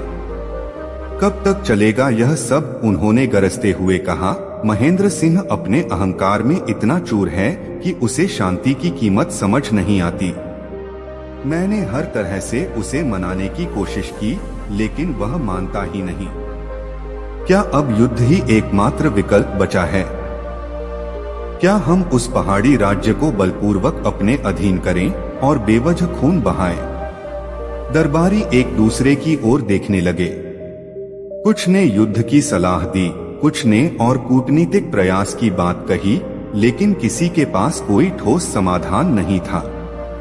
तभी हमेशा की तरह शांत और गंभीर दिखने वाले बीरबल ने अपनी जगह से उठने की अनुमति मांगी। अकबर ने उन्हें देखा। हाँ बीरबल, तुम्हारी क्या राय है? क्या इस बार तलवार ही उठानी पड़ेगी? बीरबल ने विनम्रता से सिर झुकाया। नहीं जहांपनाह, तलवार तो सबसे आखिरी विकल्प होनी चाहिए, जब सभी रास्ते बंद हो जाएं। महेंद्र सिंह एक योद्धा हैं और उनकी अपनी मर्यादा और स्वाभिमान है। हमें उन्हें समझना होगा, न कि उन्हें झुकाना होगा। मुझे लगता है कि बल से हम उनका शरीर तो जीत सकते हैं, लेकिन उनका मन नहीं। और जब तक मन में शत्रुता है, तब तक कोई शांति संभव नहीं। अकबर ने गहरी सांस ली। तो तुम क्या सुझाते हो? कूटनीति तो नाकाम हो चुकी है। वह हमारे दूतों को वापस लौटा देता है, हमारी बातें सुनता ही नहीं। अब क्या किया जाए? बीरबल ने मुस्कुराते हुए कहा, जहांपनाह, हमें महेंद्र सिंह से सीधे तौर पर मित्रता की बात नहीं करनी चाहिए। हमें उन्हें यह एहसास दिलाना होगा कि मित्रता उनके अपने हित में है और यह कि मुगल साम्राज्य उनके लिए खतरा नहीं बल्कि एक सहयोगी हो सकता है। हमें उन्हें यह दिखाना होगा कि हमारा ज्ञान, हमारी शक्ति उनकी स्वतंत्रता को कुचलने के लिए नहीं, बल्कि उनकी समस्याओं का समाधान करने और उन्हें सशक्त बनाने के लिए है। और इसके लिए मुझे उनके राज्य में जाना होगा। पूरा दरबार हैरान था। तुम अकेले जाओगे बीरबल? एक दरबारी ने आशंका से पूछा। महेंद्र सिंह तुम्हें बंदी बना लेंगे या अपमानित करेंगे? अकबर भी चिंतित थे। बीरबल, यह बहुत खतरनाक है। महेंद्र सिंह तुम्हें मुगल साम्राज्य का जासूस मानेंगे और तुम्हें कोई नुकसान भी पहुंचा सकते हैं। जहां पनाह, बीरबल ने शांत स्वर में कहा, मैं वहां मुगल साम्राज्य के दूत के रूप में नहीं जाऊंगा। मैं वहां एक साधारण यात्री के रूप में जाऊंगा, एक ज्ञान के खोजी के रूप में, जिसने गिरनार राज्य की कुछ अनूठी समस्याओं और वहां के लोगों के विशिष्ट ज्ञान के बारे में सुना है। मैं उनकी सहायता करने का प्रस्ताव रखूंगा, किसी भी राजनीतिक उद्देश्य के बिना। मुझे विश्वास है कि जब उन्हें मेरी सद्भावना और मेरी क्षमता पर भरोसा हो जाएगा, तब मित्रता की नींव अपने आप रखी जाएगी। अकबर ने कुछ देर सोचा। उन्हें बीरबल की बुद्धिमत्ता पर पूरा भरोसा था। ठीक है बीरबल, उन्होंने अंततः कहा, मैं तुम्हें अनुमति देता हूँ, लेकिन अपनी सुरक्षा का ध्यान रखना। तुम हमारे साम्राज्य के लिए अमूल्य हो। बीरबल ने प्रणाम किया और कुछ ही दिनों में वे एक साधारण वेशभूषा में कुछ यात्रा के सामान और अपनी बुद्धिमत्ता को अपना एकमात्र हथियार बनाकर गिरनार राज्य की ओर निकल पड़े। गिरनार की सीमाएं पार करना आसान नहीं था। हर पहाड़ी रास्ते पर महेंद्र सिंह के सैनिक चौकसी बरतते थे। बीरबल ने अपने यात्रा के दौरान कभी भी अपनी पहचान उजागर नहीं की। वे एक विनम्र साधु या एक ज्ञान की तलाश में भटके हुए यात्री के रूप में खुद को प्रस्तुत करते रहे। उनकी मधुर वाणी और समस्याओं को सुलझाने की उनकी सहज क्षमता ने उन्हें जल्द ही रास्ते में मिलने वाले साधारण लोगों के बीच लोकप्रिय बना दिया। वे छोटे छोटे विवाद सुलझाते, कठिन पहेलियां बूझते और अपनी बातों से लोगों का दिल जीतते हुए आगे बढ़ते रहे। कई दिनों की यात्रा के बाद बीरबल गिरनार की राजधानी पहुंचे। राजधानी में एक अजीब सी खामोशी और चिंता का माहौल था। हर चेहरे पर उदासी और निराशा के भाव थे। बाजारों में भीड़ कम थी और दुकानों पर सन्नाटा पसरा हुआ था। बीरबल ने एक स्थानीय दुकानदार से पूछा, क्या बात है भाई, यहाँ इतना सन्नाटा क्यों है? क्या कोई त्योहार नहीं है? दुकानदार ने लंबी सांस ली। त्योहार कहाँ से होगा बाबा, हम तो अपनी चिंता में डूबे हुए हैं। हमारे महाराज के शाही भेड़बकरियों के झुंड, जो गिरनार की शान और हमारी अर्थव्यवस्था की रीढ़ हैं, एक रहस्यमयी बीमारी से पीड़ित हैं। सैकड़ों भेड़ बकरियां रोज मर रही हैं और किसी को समझ नहीं आ रहा कि इसका क्या इलाज है। हमारे अपने वैद्य, हकीम और जादूगर सब हार मान चुके हैं। महाराज महेंद्र सिंह बहुत चिंतित हैं। उन्हें डर है कि अगर यह सिलसिला जारी रहा तो गिरनार का गौरव और समृद्धि दोनों खत्म हो जाएंगे। बीरबल को अपनी चाल मिल गई थी। यह महेंद्र सिंह की सबसे बड़ी चिंता थी, उनकी शान और उनके राज्य के अस्तित्व का सवाल। उन्होंने दुकानदार से और जानकारी हासिल की और समझ गए कि यह समस्या कितनी गंभीर है। गिरनार की पहाड़ी जलवायु में पनपने वाली एक विशेष नस्ल की भेड़ बकरियां, जिनके ऊन और दूध की पूरे क्षेत्र में बहुत मांग थी, अब एक एक करके मौत के मुंह में समा रही थीं। इस बीमारी ने न केवल आर्थिक तंगी पैदा की थी, बल्कि महेंद्र सिंह के आत्मविश्वास को भी हिला दिया था, क्योंकि वे अपने राज्य की सबसे महत्वपूर्ण संपत्ति को बचाने में असमर्थ महसूस कर रहे थे। बीरबल ने सोचा कि यह उनके लिए महेंद्र सिंह तक पहुंचने का सबसे सीधा रास्ता है। उन्होंने अगले दिन शाही दरबार में उपस्थित होने की अनुमति मांगी। उन्हें एक साधारण यात्री समझकर शुरू में तो सैनिकों ने उन्हें अनदेखा किया, लेकिन जब उन्होंने कुछ महत्वपूर्ण लोगों के छोटे मोटे घरेलू विवाद सुलझाए तो उनकी ख्याति फैलने लगी। अंततः एक वृद्ध दरबारी, जिसने बीरबल की बुद्धिमत्ता देखी थी, ने उन्हें महेंद्र सिंह के सामने प्रस्तुत करने का अवसर दिया। महेंद्र सिंह का दरबार भी उदास और चिंतित दिख रहा था। राजा स्वयं अपने सिंहासन पर बैठे हुए थे। उनके चेहरे पर चिंता की गहरी लकीरें थीं। उन्होंने बीरबल को देखा, एक साधारण व्यक्ति जिसकी आंखों में चमक और चेहरे पर शांति थी। हाँ, तुम कौन हो? राजा ने कठोर स्वर में पूछा। और क्या चाहते हो? बीरबल ने विनम्रता से सिर झुकाया। महाराज, मैं एक साधारण यात्री हूँ जो ज्ञान की तलाश में भटकता रहता है। मैंने आपके राज्य की इस गंभीर समस्या के बारे में सुना है जो आपके प्रिय पशुधन को तबाह कर रही है। मैं कोई वैद्य या हकीम नहीं हूँ, लेकिन मैंने जीवन में कई तरह की समस्याओं को देखा है और उन्हें समझने की कोशिश की है। मुझे लगता है कि मैं इस रहस्यमय बीमारी को समझने और उसका समाधान खोजने में आपकी कुछ मदद कर सकता हूँ। महेंद्र सिंह ने एक हल्की सी हंसी हंस दी, जिसमें निराशा और उपहास दोनों थे। तुम एक साधारण यात्री? हमारे राज्य के सबसे कुशल वैद्य, हकीम, यहाँ तक कि दूर दराज के तांत्रिक भी इस बीमारी का कोई इलाज नहीं ढूंढ पाए। और तुम कहते हो कि तुम मदद कर सकते हो? क्या तुम मुगल साम्राज्य के कोई जासूस हो जो इस संकट का फायदा उठाने आया है? उनकी आवाज में संदेह और क्रोध था।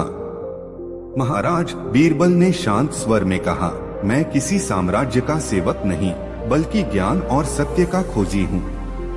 अगर मैं मुगल जासूस होता तो क्या मैं अकेले और निहत्था आपके सामने आता जब आपके राज्य पर संकट के बादल मंडरा रहे हैं? मैं केवल इतना ही कहूंगा कि कभी कभी सबसे बड़ी समस्याओं का समाधान सबसे साधारण जगहों पर छिपा होता है और उसे खोजने के लिए एक नई दृष्टि की आवश्यकता होती है। मैं आपसे कोई पुरस्कार या सम्मान नहीं चाहता, बस इतना चाहता हूं कि मुझे इस समस्या को करीब से देखने और समझने का अवसर मिले। यदि मैं असफल रहा तो भी आपका कुछ नहीं बिगड़ेगा, और यदि सफल रहा तो आपके राज्य को नई आशा मिलेगी। महेंद्र सिंह कुछ देर सोचते रहे। उनके मन में बीरबल के प्रति संदेह तो था, लेकिन उनकी बातों में एक अजीब सा विश्वास था और उनके चेहरे पर एक ऐसी ईमानदारी थी जो झूठ नहीं लग रही थी। सबसे बढ़कर वे डेस्परेट थे। हर दूसरा विकल्प विफल हो चुका था। ठीक है, महेंद्र सिंह ने अंततः कहा, मैं तुम्हें अवसर देता हूँ, लेकिन याद रखना, अगर तुमने कोई चाल चलने की कोशिश की तो तुम्हारी जान को खतरा होगा। बीरबल ने आभार व्यक्त किया और तुरंत काम पर लग गए। उन्होंने महल के शाही अस्तबल और उन जगहों का दौरा किया जहां बीमार भेड़ बकरियां रखी गई थीं। उन्होंने सिर्फ बीमार जानवरों को नहीं देखा, बल्कि उन स्वस्थ जानवरों को भी देखा जो अभी तक बीमारी से अछूते थे। उन्होंने चरवाहों से बात की, उनके खान पान की आदतों को जाना, उनके पानी के स्रोतों का निरीक्षण किया और यहाँ तक कि उस घास और पत्तियों का भी अध्ययन किया जो वे खाते थे। उन्होंने मिट्टी की जांच की, हवा की दिशा देखी और पहाड़ों की विभिन्न ढलानों पर उगने वाली वनस्पतियों का भी अवलोकन किया। कई दिनों तक बीरबल ने एक वैज्ञानिक की तरह काम किया। वे घंटों तक जानवरों के व्यवहार का अध्ययन करते, उनके मल की जांच करते और चरवाहों की कहानियों में छिपी सूक्ष्म जानकारियों को समझने की कोशिश करते। उनके साथ महेंद्र सिंह के मुख्य वैद्य और कुछ अनुभवी चरवाहे भी थे जो शुरू में तो संदेह करते थे, लेकिन बीरबल की गहन अवलोकन क्षमता और उनके सवालों की गहराई देखकर धीरे धीरे प्रभावित होने लगे। बीरबल ने पाया कि बीमारी केवल उन भेड़ों को प्रभावित कर रही थी जो एक विशिष्ट पहाड़ी ढलान पर चरती थीं, और यह बीमारी गर्म और आर्द्र मौसम में ज्यादा फैलती थी। उन्होंने यह भी देखा कि बीमार भेड़ों के मल में कुछ अजीब से छोटे छोटे कण थे जो आमतौर पर नहीं दिखते थे। उन्होंने चरवाहों से पूछा कि क्या उन्होंने हाल ही में इस विशेष ढलान पर कोई नई घास या पौधा उगते देखा है। एक वृद्ध चरवाहे ने याद किया कि पिछले साल की भारी बारिश के बाद एक अजीबोगरीब कांटेदार झाड़ी उस ढलान पर उगनी शुरू हो गई थी, जिसकी पत्तियों में एक खास तरह की चमक थी। बीरबल ने उस झाड़ी का निरीक्षण किया। यह एक ऐसी झाड़ी थी जो मुगल साम्राज्य के निचले इलाकों में कुछ हद तक पाई जाती थी, लेकिन गिरनार के इन ऊंचे पहाड़ों में यह असामान्य थी। बीरबल को संदेह हुआ। उन्होंने उस झाड़ी की कुछ पत्तियां तोड़कर उन्हें पास के तालाब के पानी में घोला और बीमार भेड़ को पिलाने की कोशिश की, लेकिन भेड़ ने उसे पीने से इनकार कर दिया। बीरबल ने सोचा, यह झाड़ी जहरीली हो सकती है, लेकिन सीधे खाने से नहीं। शायद इसका प्रभाव तब होता है जब यह किसी अन्य वनस्पति के साथ मिलकर खाया जाए, या फिर यह किसी ऐसे परजीवी को जन्म देती है जो भेड़ों को बीमार कर रहा है। उन्होंने अपनी शोध जारी रखी, लेकिन उन्हें एक ऐसे सूक्ष्मदर्शी की आवश्यकता महसूस हुई जिससे वे उन छोटे कणों और पत्तियों के अंदरूनी हिस्से का अध्ययन कर सकें, और साथ ही कुछ विशिष्ट रसायनों की भी जो उस झाड़ी के गुणों को समझने में मदद करें। समस्या यह थी कि गिरनार राज्य में ऐसा कोई सूक्ष्मदर्शी या वे विशिष्ट रसायन उपलब्ध नहीं थे। ऐसी आधुनिक वैज्ञानिक उपकरण और रसायन केवल मुगल साम्राज्य के बड़े शहरों की शाही प्रयोगशालाओं में ही मिलते थे। बीरबल ने महेंद्र सिंह को बुलाया। महाराज, उन्होंने कहा, मुझे लगता है कि मैं बीमारी की जड़ तक पहुंच गया हूं। एक खास तरह की कांटेदार झाड़ी जो इन पहाड़ों में असामान्य है ही इस बीमारी का कारण है। इसकी पत्तियां एक विशेष परजीवी को पनपने में मदद करती हैं, जो भेड़ों के पेट में जाकर उन्हें बीमार कर रहा है। लेकिन इस परजीवी की सही पहचान करने और इसके लिए एक प्रभावी दवा बनाने के लिए मुझे कुछ विशेष उपकरणों और रसायनों की आवश्यकता है, जो दुर्भाग्य से आपके राज्य में उपलब्ध नहीं हैं। महेंद्र सिंह चिंतित हुए। तो अब क्या करें? क्या इसका कोई इलाज नहीं है?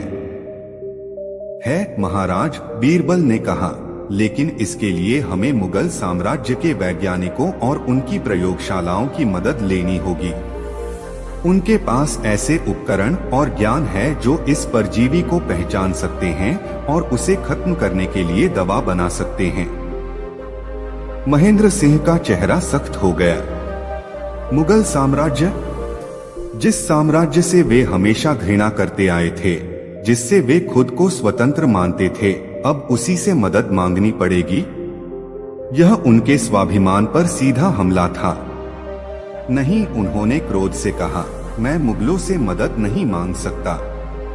इससे हमारी कमजोरी उजागर होगी और वे इसे हमारी अधीनता का प्रतीक मानेंगे।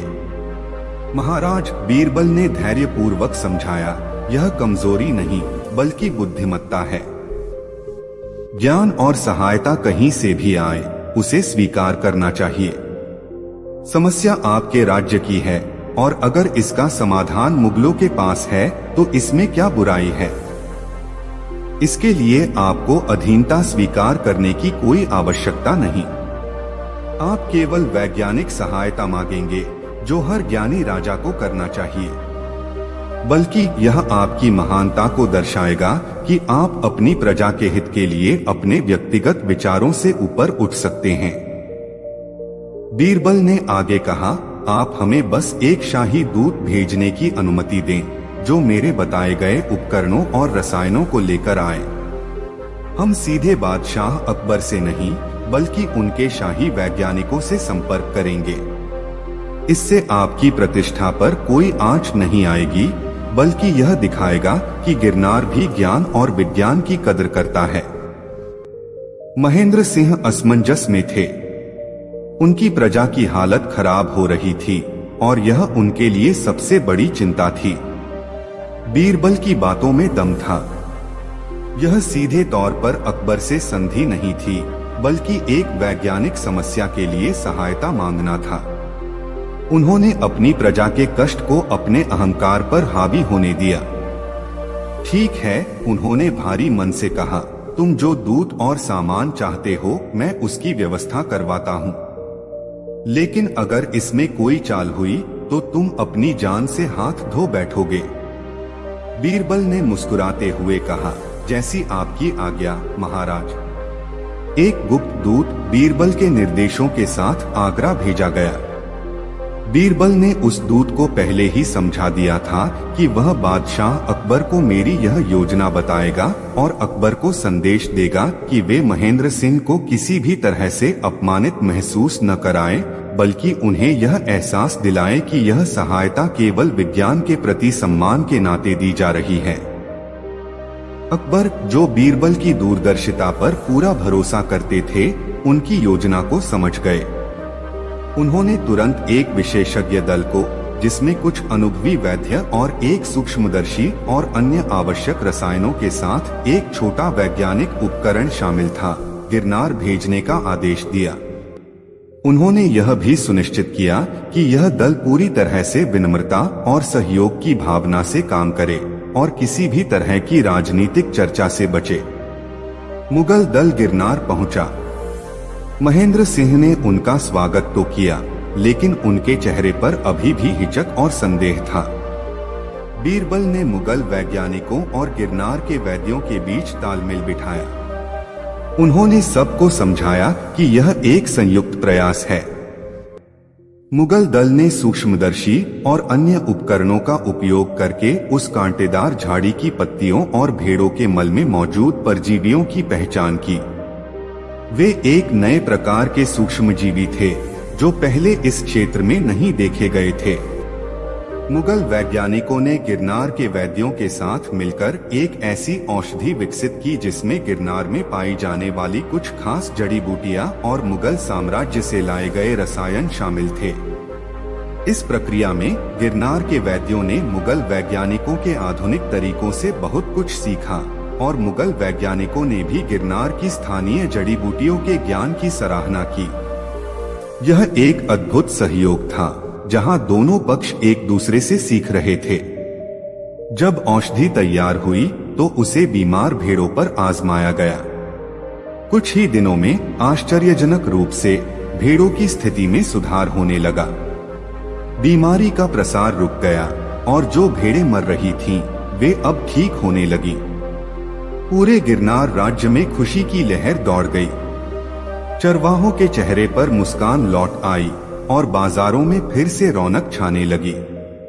महेंद्र सिंह के मन से भी एक बड़ा बोझ उतर गया था। महेंद्र सिंह ने अपनी आंखों से यह सब देखा। उन्होंने देखा कि मुगलों ने कोई चाल नहीं चली थी, बल्कि वे वाकई ईमानदारी से उनकी सहायता करने आए थे। उन्होंने देखा कि बीरबल ने उनसे झूठ नहीं बोला था और उनकी सलाह ने उनके राज्य को एक बड़े संकट से बचा लिया था। उनका अहंकार, जो उन्हें मुगलों से दूर रखता था, अब धीरे धीरे पिघल रहा था। उन्होंने महसूस किया कि सच्ची शक्ति केवल तलवार में नहीं होती, बल्कि ज्ञान, सहयोग और संकट के समय मदद के लिए हाथ बढ़ाने में भी होती है। एक दिन जब भेड़ बकरियां पूरी तरह ठीक हो चुकी थीं और मुगल वैज्ञानिक दल वापस जाने की तैयारी कर रहा था, महेंद्र सिंह ने बीरबल को अपने निजी कक्ष में बुलाया। उनके चेहरे पर अब कोई संदेह नहीं था, बल्कि कृतज्ञता और सम्मान का भाव था। बीरबल, महेंद्र सिंह ने कहा, आज तुमने मेरे राज्य को एक बड़े संकट से बचाया है। मैं तुम्हारा और तुम्हारे दल का आभारी हूँ। मुझे यह स्वीकार करने में कोई झिझक नहीं कि मैंने मुगलों के प्रति बहुत गलत धारणाएं पाल रखी थीं। मैंने उन्हें केवल एक विस्तारवादी शक्ति माना था, लेकिन तुमने मुझे दिखाया कि उनके पास ज्ञान और सहयोग की भी क्षमता है। बीरबल ने विनम्रता से सिर झुकाया। महाराज, ज्ञान की कोई सीमा नहीं होती और सहयोग की कोई राजनीतिक सीमा नहीं। जब मानवता संकट में होती है तो सभी को मिलकर काम करना चाहिए। लेकिन एक बात मुझे अभी भी हैरान करती है, बीरबल, महेंद्र सिंह ने कहा, तुमने कभी अपनी पहचान क्यों नहीं बताई? तुम बादशाह अकबर के सबसे विश्वसनीय सलाहकार हो, यह बात तो मैंने अब जानी है। तुम सीधे तौर पर आते और सहायता की बात करते। बीरबल ने मुस्कुराते हुए कहा, महाराज, अगर मैं सीधे तौर पर बादशाह अकबर के दूत के रूप में आता तो आप शायद मेरी बात सुनते ही नहीं। आपका गौरव और आपका इतिहास आपको ऐसा करने से रोकता। मैंने एक साधारण यात्री के रूप में आकर आपको केवल समस्या का समाधान दिखाया, न कि किसी राजनीतिक गठबंधन की बात की। मैं चाहता था कि आप सहयोग की शक्ति को अनुभव करें, उसे अपनी आंखों से देखें, ताकि जब आप मित्रता का हाथ बढ़ाएं तो वह किसी दबाव में नहीं बल्कि सच्चे विश्वास और सद्भावना से बढ़ाए। महेंद्र सिंह की आंखों में चमक आ गई। उन्होंने बीरबल की चतुराई और दूरदर्शिता को समझा। बीरबल ने दुश्मन को दोस्त बनाने के लिए सीधे लड़ाई नहीं लड़ी, बल्कि उनकी सबसे बड़ी चिंता को सहारा बनाया, उन्हें सहयोग का मूल्य समझाया और फिर धीरे धीरे उनके दिल में विश्वास का बीज बोया। बीरबल, महेंद्र सिंह ने भावुक होकर कहा, तुमने वाकई मुझे एक नया रास्ता दिखाया है। मैंने हमेशा सोचा था कि मेरी शक्ति केवल मेरे हथियारों और मेरी सेना में है, लेकिन तुमने मुझे दिखाया कि सच्ची शक्ति ज्ञान साझा करने, दूसरों की मदद करने और शांति स्थापित करने में है। मुझे यह भी एहसास हुआ कि अकबर एक महान सम्राट हैं, जो केवल बल से नहीं बल्कि बुद्धि और दया से भी शासन करते हैं। महेंद्र सिंह ने कुछ पल सोचा, फिर एक गहरा निर्णय लिया। बीरबल, मैं अब युद्ध नहीं चाहता। मैं अपने राज्य के लिए शांति और समृद्धि चाहता हूँ। मैं बादशाह अकबर से मित्रता का प्रस्ताव स्वीकार करता हूँ। मैं स्वयं आगरा जाकर उनसे मिलूंगा और उन्हें धन्यवाद दूंगा। यह महेंद्र सिंह के लिए एक बहुत बड़ा कदम था। उनके अहंकार की दीवारें पूरी तरह ढह चुकी थीं। बीरबल का मास्टर प्लान सफल हो चुका था। उन्होंने एक ऐसे राजा का दिल जीत लिया था जिसे कोई भी सैन्य शक्ति या कूटनीति नहीं झुका पाई थी। कुछ हफ्तों बाद राजा महेंद्र सिंह अपने कुछ दरबारियों और सैनिकों के साथ आगरा की ओर निकले। इस बार वे युद्ध की तैयारी में नहीं थे, बल्कि मित्रता का हाथ बढ़ाने जा रहे थे। जब वे आगरा पहुंचे और सम्राट अकबर के दरबार में प्रस्तुत हुए, तो अकबर ने उनका खुले दिल से स्वागत किया। कोई विजयी गर्व नहीं था, बल्कि एक सच्चे राजा का सम्मान था। महेंद्र सिंह ने भरे दरबार में अपनी गलती स्वीकार की और अकबर से अपने पिछले व्यवहार के लिए क्षमा मांगी। उन्होंने बीरबल की बुद्धिमत्ता और अकबर की दूरदर्शिता की खुलकर प्रशंसा की। दोनों राजाओं ने एक शांति और सहयोग संधि पर हस्ताक्षर किए, जिससे दोनों राज्यों के बीच व्यापार, ज्ञान और संस्कृति का आदान प्रदान शुरू हुआ। गिरनार के अद्वितीय संसाधनों तक मुगल साम्राज्य की पहुंच हुई और बदले में गिरनार को मुगल साम्राज्य के व्यापक बाजार और वैज्ञानिक ज्ञान का लाभ मिला। इस घटना ने पूरे साम्राज्य को बीरबल की अद्वितीय चतुराई और मानव मनोविज्ञान की गहरी समझ का एक और प्रमाण दिया। उन्होंने यह साबित कर दिया कि एक दुश्मन को दोस्त बनाना तलवार की धार से नहीं, बल्कि बुद्धिमत्ता, धैर्य और दूसरों की समस्याओं को हल करने की सच्ची इच्छा से होता है। बीरबल की यह चतुराई केवल एक जीत नहीं थी, बल्कि एक स्थायी शांति और समृद्ध भविष्य की नींव थी, जिसने दो राज्यों के बीच की सदियों पुरानी खाई को पाट दिया और उन्हें एक सूत्र में बांध दिया। महेंद्र सिंह अब अकबर के सबसे विश्वसनीय मित्रों में से एक थे और गिरनार राज्य मुगल साम्राज्य का एक वफादार और समृद्ध सहयोगी बन गया था। सम्राट अकबर का दरबार सदियों से ज्ञान, शक्ति और न्याय का प्रतीक रहा है। उनकी ख्याति न केवल एक महान विजेता के रूप में थी, बल्कि एक दूरदर्शी शासक और विभिन्न धर्मों व संस्कृतियों के संरक्षक के रूप में भी थी। उनके शासनकाल को मुगल साम्राज्य का स्वर्ण युग माना जाता है।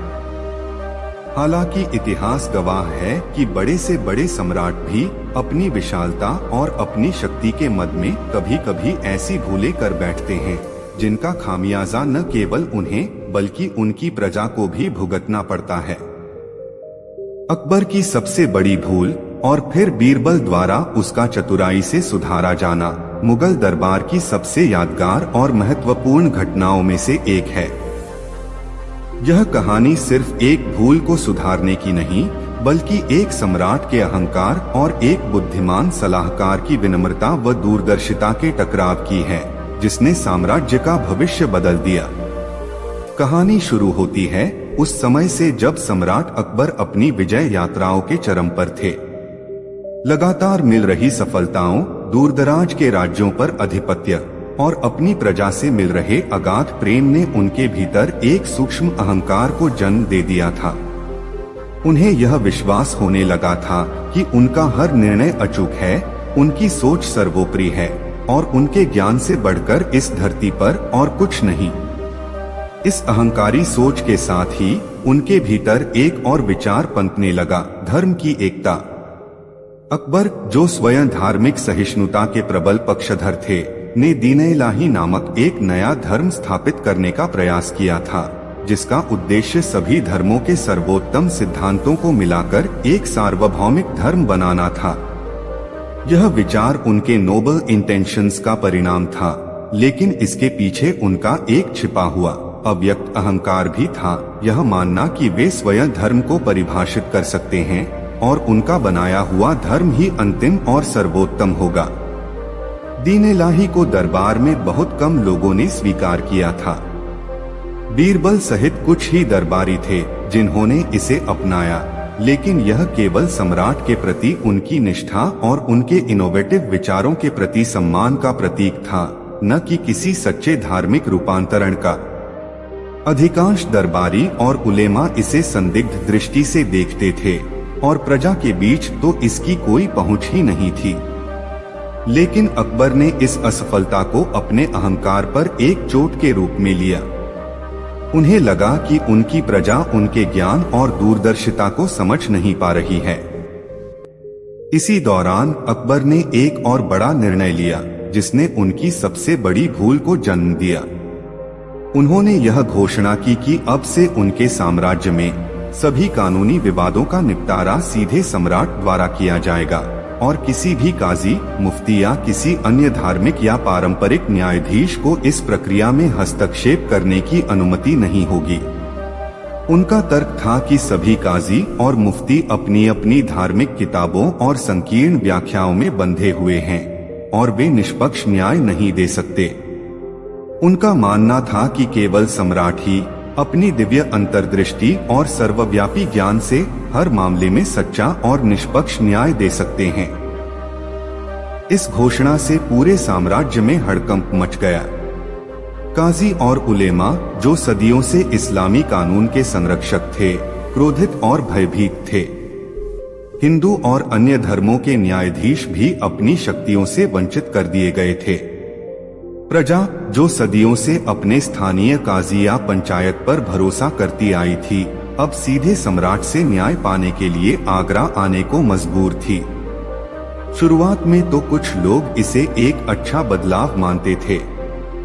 उन्हें लगा कि सीधे सम्राट से न्याय मिलेगा तो जल्दी और निष्पक्ष होगा।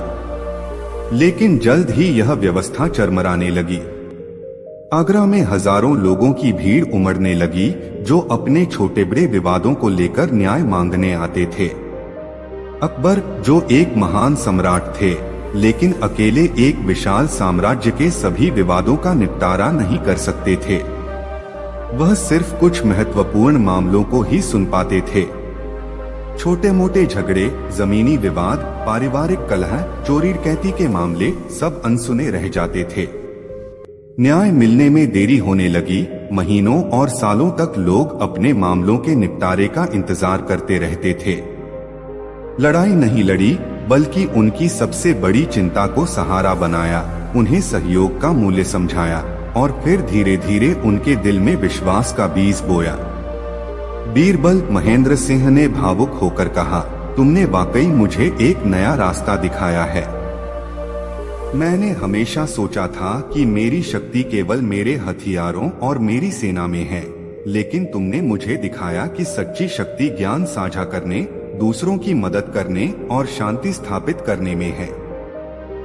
मुझे यह भी एहसास हुआ कि अकबर एक महान सम्राट हैं, जो केवल बल से नहीं बल्कि बुद्धि और दया से भी शासन करते हैं। महेंद्र सिंह ने कुछ पल सोचा, फिर एक गहरा निर्णय लिया। बीरबल, मैं अब युद्ध नहीं चाहता। मैं अपने राज्य के लिए शांति और समृद्धि चाहता हूँ। मैं बादशाह अकबर से मित्रता का प्रस्ताव स्वीकार करता हूँ। मैं स्वयं आगरा जाकर उनसे मिलूंगा और उन्हें धन्यवाद दूंगा। यह महेंद्र सिंह के लिए एक बहुत बड़ा कदम था। उनके अहंकार की दीवारें पूरी तरह ढह चुकी थीं। बीरबल का मास्टर प्लान सफल हो चुका था। उन्होंने एक ऐसे राजा का दिल जीत लिया था जिसे कोई भी सैन्य शक्ति या कूटनीति नहीं झुका पाई थी। कुछ हफ्तों बाद राजा महेंद्र सिंह अपने कुछ दरबारियों और सैनिकों के साथ आगरा की ओर निकले। इस बार वे युद्ध की तैयारी में नहीं थे, बल्कि मित्रता का हाथ बढ़ाने जा रहे थे। जब वे आगरा पहुंचे और सम्राट अकबर के दरबार में प्रस्तुत हुए, तो अकबर ने उनका खुले दिल से स्वागत किया। कोई विजयी गर्व नहीं था, बल्कि एक सच्चे राजा का सम्मान था। महेंद्र सिंह ने भरे दरबार में अपनी गलती स्वीकार की और अकबर से अपने पिछले व्यवहार के लिए क्षमा मांगी। उन्होंने बीरबल की बुद्धिमत्ता और अकबर की दूरदर्शिता की खुलकर प्रशंसा की।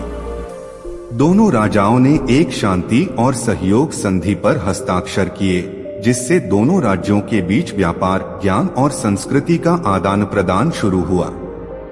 गिरनार के अद्वितीय संसाधनों तक मुगल साम्राज्य की पहुंच हुई और बदले में गिरनार को मुगल साम्राज्य के व्यापक बाजार और वैज्ञानिक ज्ञान का लाभ मिला। इस घटना ने पूरे साम्राज्य को बीरबल की अद्वितीय चतुराई और मानव मनोविज्ञान की गहरी समझ का एक और प्रमाण दिया।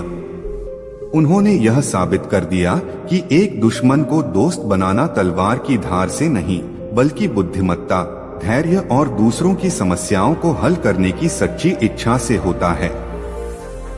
बीरबल की यह चतुराई केवल एक जीत नहीं थी, बल्कि एक स्थायी शांति और समृद्ध भविष्य की नींव थी, जिसने दो राज्यों के बीच की सदियों पुरानी खाई को पाट दिया और उन्हें एक सूत्र में बांध दिया। महेंद्र सिंह अब अकबर के सबसे विश्वसनीय मित्रों में से एक थे और गिरनार राज्य मुगल साम्राज्य का एक वफादार और समृद्ध सहयोगी बन गया था।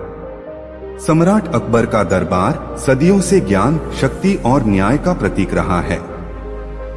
उनकी ख्याति न केवल एक महान विजेता के रूप में थी, बल्कि एक दूरदर्शी शासक और विभिन्न धर्मों व संस्कृतियों के संरक्षक के रूप में भी थी। उनके शासनकाल को मुगल साम्राज्य का स्वर्ण युग माना जाता है। हालांकि इतिहास गवाह है कि बड़े से बड़े सम्राट भी अपनी विशालता और अपनी शक्ति के मद में कभी-कभी ऐसी भूलें कर बैठते हैं, जिनका खामियाजा न केवल उन्हें बल्कि उनकी प्रजा को भी भुगतना पड़ता है। अकबर की सबसे बड़ी भूल और फिर बीरबल द्वारा उसका चतुराई से सुधारा जाना मुगल दरबार की सबसे यादगार और महत्वपूर्ण घटनाओं में से एक है।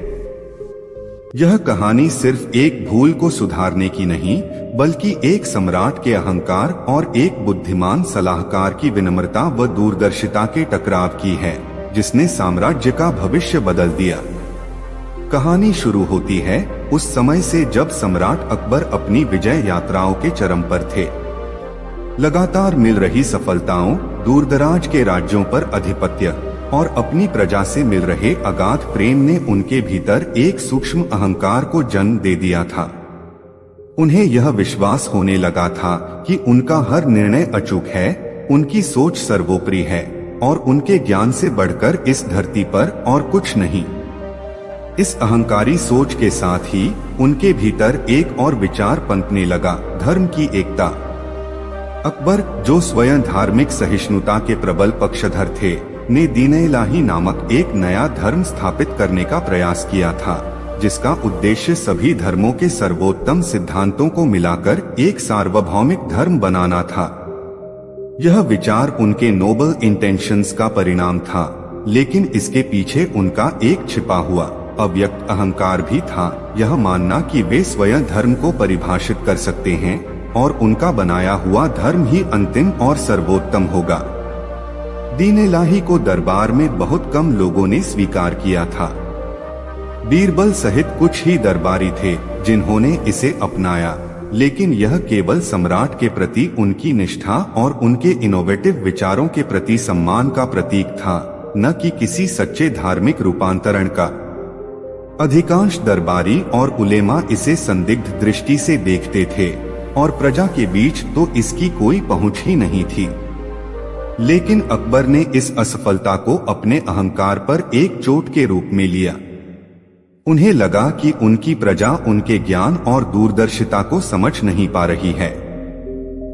इसी दौरान अकबर ने एक और बड़ा निर्णय लिया जिसने उनकी सबसे बड़ी भूल को जन्म दिया। उन्होंने यह घोषणा की कि अब से उनके साम्राज्य में सभी कानूनी विवादों का निपटारा सीधे सम्राट द्वारा किया जाएगा और किसी भी काजी, मुफ्ती या किसी अन्य धार्मिक या पारंपरिक न्यायाधीश को इस प्रक्रिया में हस्तक्षेप करने की अनुमति नहीं होगी। उनका तर्क था कि सभी काजी और मुफ्ती अपनी अपनी धार्मिक किताबों और संकीर्ण व्याख्याओं में बंधे हुए हैं और वे निष्पक्ष न्याय नहीं दे सकते। उनका मानना था कि केवल सम्राट ही अपनी दिव्य अंतर्दृष्टि और सर्वव्यापी ज्ञान से हर मामले में सच्चा और निष्पक्ष न्याय दे सकते हैं। इस घोषणा से पूरे साम्राज्य में हड़कंप मच गया। काजी और उलेमा, जो सदियों से इस्लामी कानून के संरक्षक थे, क्रोधित और भयभीत थे। हिंदू और अन्य धर्मों के न्यायाधीश भी अपनी शक्तियों से वंचित कर दिए गए थे। प्रजा, जो सदियों से अपने स्थानीय काजी या पंचायत पर भरोसा करती आई थी, अब सीधे सम्राट से न्याय पाने के लिए आगरा आने को मजबूर थी। शुरुआत में तो कुछ लोग इसे एक अच्छा बदलाव मानते थे।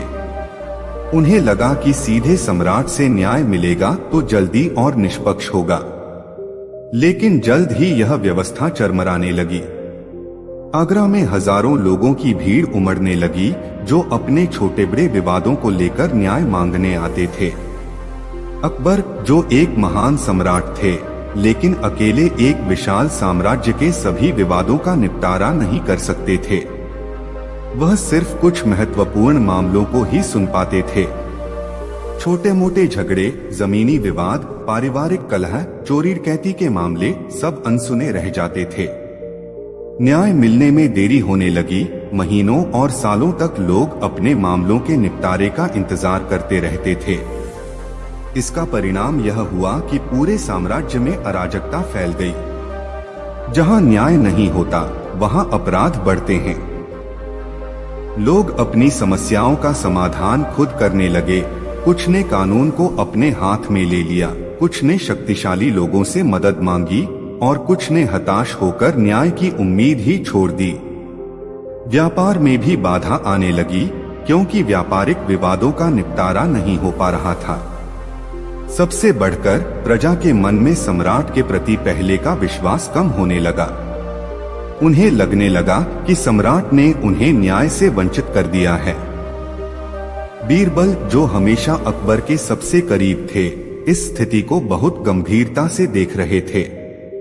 उन्हें पता था कि अकबर की यह भूल, जिसे उन्होंने अपनी सबसे बड़ी बुद्धिमत्ता समझा था, वास्तव में उनके साम्राज्य की नींव को हिला रही थी। न्याय की विफलता किसी भी शासन को खोखला कर देती है। लेकिन अकबर को सीधे तौर पर यह बात समझाना मुश्किल था। उनका अहंकार इस समय चरम पर था। वे किसी भी कीमत पर यह मानने को तैयार नहीं थे कि उनका निर्णय गलत था। उन्हें लगता था कि लोग बस उनकी दिव्य न्याय प्रणाली को समझ नहीं पा रहे हैं। बीरबल ने एक बार अकबर से विनम्रतापूर्वक इस बारे में बात करने की कोशिश की थी। जहां पनाह, उन्होंने कहा था, न्याय की प्रक्रिया बहुत जटिल होती है। हर क्षेत्र की अपनी परंपराएं होती हैं और हर समुदाय के अपने नियम होते हैं। एक व्यक्ति, चाहे वह कितना भी बुद्धिमान क्यों न हो, एक साथ इतने सारे विवादों और इतनी सारी परंपराओं को समझ नहीं सकता। अकबर ने क्रोधित होकर कहा था, बीरबल, क्या तुम मेरी बुद्धि पर संदेह कर रहे हो? क्या तुम यह कहना चाहते हो कि मैं न्याय करने में सक्षम नहीं हूँ? मैंने इस राज्य को अपनी तलवार के बल पर जीता है और मैं अपने ज्ञान के बल पर इसे चला सकता हूँ। ये काजी और मुफ्ती संकीर्ण सोच वाले लोग हैं जो केवल अपने धर्म की किताबें पढ़ते हैं। मैं उनसे कहीं ऊपर हूँ और मेरा न्याय निष्पक्ष होगा। बीरबल समझ गए कि सीधा टकराव काम नहीं करेगा। उन्हें एक ऐसी योजना बनानी होगी, एक ऐसा जाल बिछाना होगा जिसमें अकबर खुद फंसे और अपनी गलती को स्वयं पहचाने बिना किसी अपमान के। यह एक बहुत नाजुक कार्य था क्योंकि सम्राट को अपनी गलती का एहसास कराना बिना उन्हें गुस्सा दिलाए या उनका अहंकार चोट पहुंचाए लगभग असंभव था। बीरबल ने अपनी योजना पर काम करना शुरू किया। उन्होंने देखा कि अकबर अपनी सुबह की सैर पर जाते थे और वापस आते समय एक खास रास्ते से गुजरते थे। बीरबल ने उस रास्ते पर कुछ ऐसे साधारण लोगों को खड़ा करने का फैसला किया जिनकी समस्याएं इतनी साधारण थीं कि कोई भी उन्हें बड़ी नहीं मानता, लेकिन जिनके समाधान की आवश्यकता थी। एक सुबह जब अकबर अपनी सैर से लौट रहे थे तो उन्होंने रास्ते में 3 व्यक्तियों को देखा जो आपस में झगड़ रहे थे। अकबर आमतौर पर ऐसे छोटे मोटे झगड़ों पर ध्यान नहीं देते थे क्योंकि वे अपने बड़े मामलों में व्यस्त थे, लेकिन इस बार बीरबल ने कुछ ऐसी व्यवस्था की थी कि यह झगड़ा अकबर के रास्ते में ही हो। एक व्यक्ति चीख रहा था, यह मेरा रास्ता है। मैं यहाँ से जा रहा था और इसने मुझे रोका। दूसरा कह रहा था, नहीं, यह मेरा रास्ता है। मैं तो यहीं खड़ा था और यह मुझसे टकराया। तीसरा, जो उन दोनों से थोड़ा दूर खड़ा था, कह रहा था, तुम दोनों गलत हो। यह तो मेरा ही रास्ता है और तुम दोनों मेरे रास्ते में खड़े हो। अकबर रुके। उन्हें गुस्सा आया। क्या मूर्खता है यह, उन्होंने कहा। यह एक मामूली रास्ता है और तुम तीनों इस पर झगड़ रहे हो। यह कोई बड़ी समस्या नहीं है, जाओ और अपने रास्ते जाओ। तीनों व्यक्ति तुरंत बीरबल की ओर देखने लगे, जिन्होंने उन्हें पहले ही समझा रखा था कि क्या करना है। बीरबल ने तीनों को इशारा किया। पहला व्यक्ति, जो एक किसान था, अकबर के सामने आया और बोला, जहांपनाह, यह मामूली रास्ता नहीं है। यह मेरे खेत की ओर जाने वाला एकमात्र रास्ता है। अगर मैं इस रास्ते से नहीं गया तो मेरे खेत पर पानी नहीं पहुंचेगा और मेरी फसल सूख जाएगी। दूसरा व्यक्ति, जो एक कुम्हार था, बोला, जहांपनाह, यह मेरे गांव का रास्ता है। अगर मैं इस रास्ते से नहीं गया तो मैं अपने मिट्टी के बर्तन बेचने बाजार नहीं पहुंच पाऊंगा और मेरे बच्चे भूखे मरेंगे। तीसरा व्यक्ति, जो एक बूढ़ा चरवाहा था, बोला, जहांपनाह, यह मेरी भेड़ों को चराने ले जाने का रास्ता है। अगर मैं इस रास्ते से नहीं गया तो मेरी भेड़ें भूखी मर जाएंगी और मैं उन्हें बचा नहीं पाऊंगा। अकबर हैरान थे। उन्हें लगा था कि यह एक मामूली झगड़ा है, लेकिन तीनों व्यक्तियों ने अपनी अपनी मजबूरियां बताईं जो उनके जीवन मरण का सवाल थीं। अकबर ने उन्हें देखा और उन्हें महसूस हुआ कि वे सभी सही कह रहे थे अपने अपने दृष्टिकोण से, लेकिन एक ही रास्ते पर तीनों का अधिकार कैसे हो सकता है? और यह रास्ता जो उन्हें इतना मामूली लग रहा था, इन लोगों के लिए इतना महत्वपूर्ण कैसे हो गया था? अकबर ने उन्हें कुछ देर देखा। उनके मन में उलझन पैदा हुई। यह समस्या उनके किसी भी शाही फरमान या धार्मिक ग्रंथ से हल होने वाली नहीं थी। इसमें किसी बड़े कानून की आवश्यकता नहीं थी, बल्कि सामान्य समझ और मानवीय दृष्टिकोण की आवश्यकता थी। वे कुछ देर सोचते रहे, फिर उन्हें कोई स्पष्ट समाधान नहीं सूझा। ठीक है, अकबर ने अंततः कहा, बीरबल, तुम इन तीनों की समस्या सुलझा। मुझे समझ नहीं आ रहा कि एक ही रास्ते पर तीनों कैसे चल सकते हैं। बीरबल ने मुस्कुराते हुए तीनों को अपने पास बुलाया। देखो भाइयों, बीरबल ने कहा, तुम तीनों का दावा सही है, और तुम तीनों को इस रास्ते की आवश्यकता है। तो क्यों न ऐसा करें किसान भाई, तुम सुबह सबसे पहले अपने खेत पर जाओ जब बाकी लोग सो रहे हों। चरवाहे भाई, तुम किसान के बाद अपनी भेड़ों को लेकर जाओ जब तक किसान अपने खेत पर पहुंच जाए। और कुम्हार भाई, तुम दिन में बाजार जाओ जब बाकी दोनों अपने काम में व्यस्त हों। इस तरह तुम तीनों एक ही रास्ते का उपयोग कर पाओगे और किसी को कोई समस्या नहीं होगी। तीनों व्यक्तियों ने एक दूसरे की ओर देखा। यह एक साधारण व्यावहारिक समाधान था जो तीनों के हित में था। उन्होंने बीरबल को धन्यवाद दिया और खुशी खुशी अपने अपने रास्ते चले गए। अकबर यह सब देख रहे थे। उन्हें पहले तो राहत मिली कि समस्या सुलझ गई, लेकिन फिर उनके मन में एक गहरी आत्मचिंतन की लहर दौड़ गई। उन्होंने सोचा, यह कितनी साधारण समस्या थी, लेकिन मैं इसे सुलझा नहीं पाया। मैं जो खुद को सभी ज्ञान का स्रोत समझता था, एक मामूली रास्ते के झगड़े को भी हल नहीं कर सका। और बीरबल ने कितनी आसानी से, बिना किसी बड़े कानून या शाही फरमान के, केवल सामान्य समझ और व्यावहारिक दृष्टिकोण से इसे सुलझा दिया। अगर मैं ऐसी छोटी सी समस्या को हल नहीं कर सकता, तो मैं इतने बड़े साम्राज्य के लाखों विवादों को कैसे हल कर सकता हूँ? इसका परिणाम यह हुआ कि पूरे साम्राज्य में अराजकता फैल गई। जहाँ न्याय नहीं होता, वहाँ अपराध बढ़ते हैं। लोग अपनी समस्याओं का समाधान खुद करने लगे। कुछ ने कानून को अपने हाथ में ले लिया, कुछ ने शक्तिशाली लोगों से मदद मांगी और कुछ ने हताश होकर न्याय की उम्मीद ही छोड़ दी। व्यापार में भी बाधा आने लगी, क्योंकि व्यापारिक विवादों का निपटारा नहीं हो पा रहा था। सबसे बढ़कर प्रजा के मन में सम्राट के प्रति पहले का विश्वास कम होने लगा।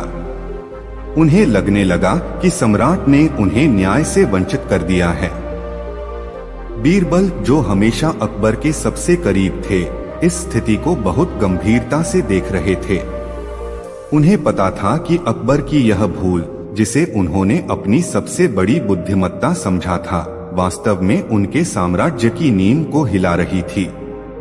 न्याय की विफलता किसी भी शासन को खोखला कर देती है। लेकिन अकबर को सीधे तौर पर यह बात समझाना मुश्किल था। उनका अहंकार इस समय चरम पर था। वे किसी भी कीमत पर यह मानने को तैयार नहीं थे कि उनका निर्णय गलत था। उन्हें लगता था कि लोग बस उनकी दिव्य न्याय प्रणाली को समझ नहीं पा रहे हैं। बीरबल ने एक बार अकबर से विनम्रतापूर्वक इस बारे में बात करने की कोशिश की थी।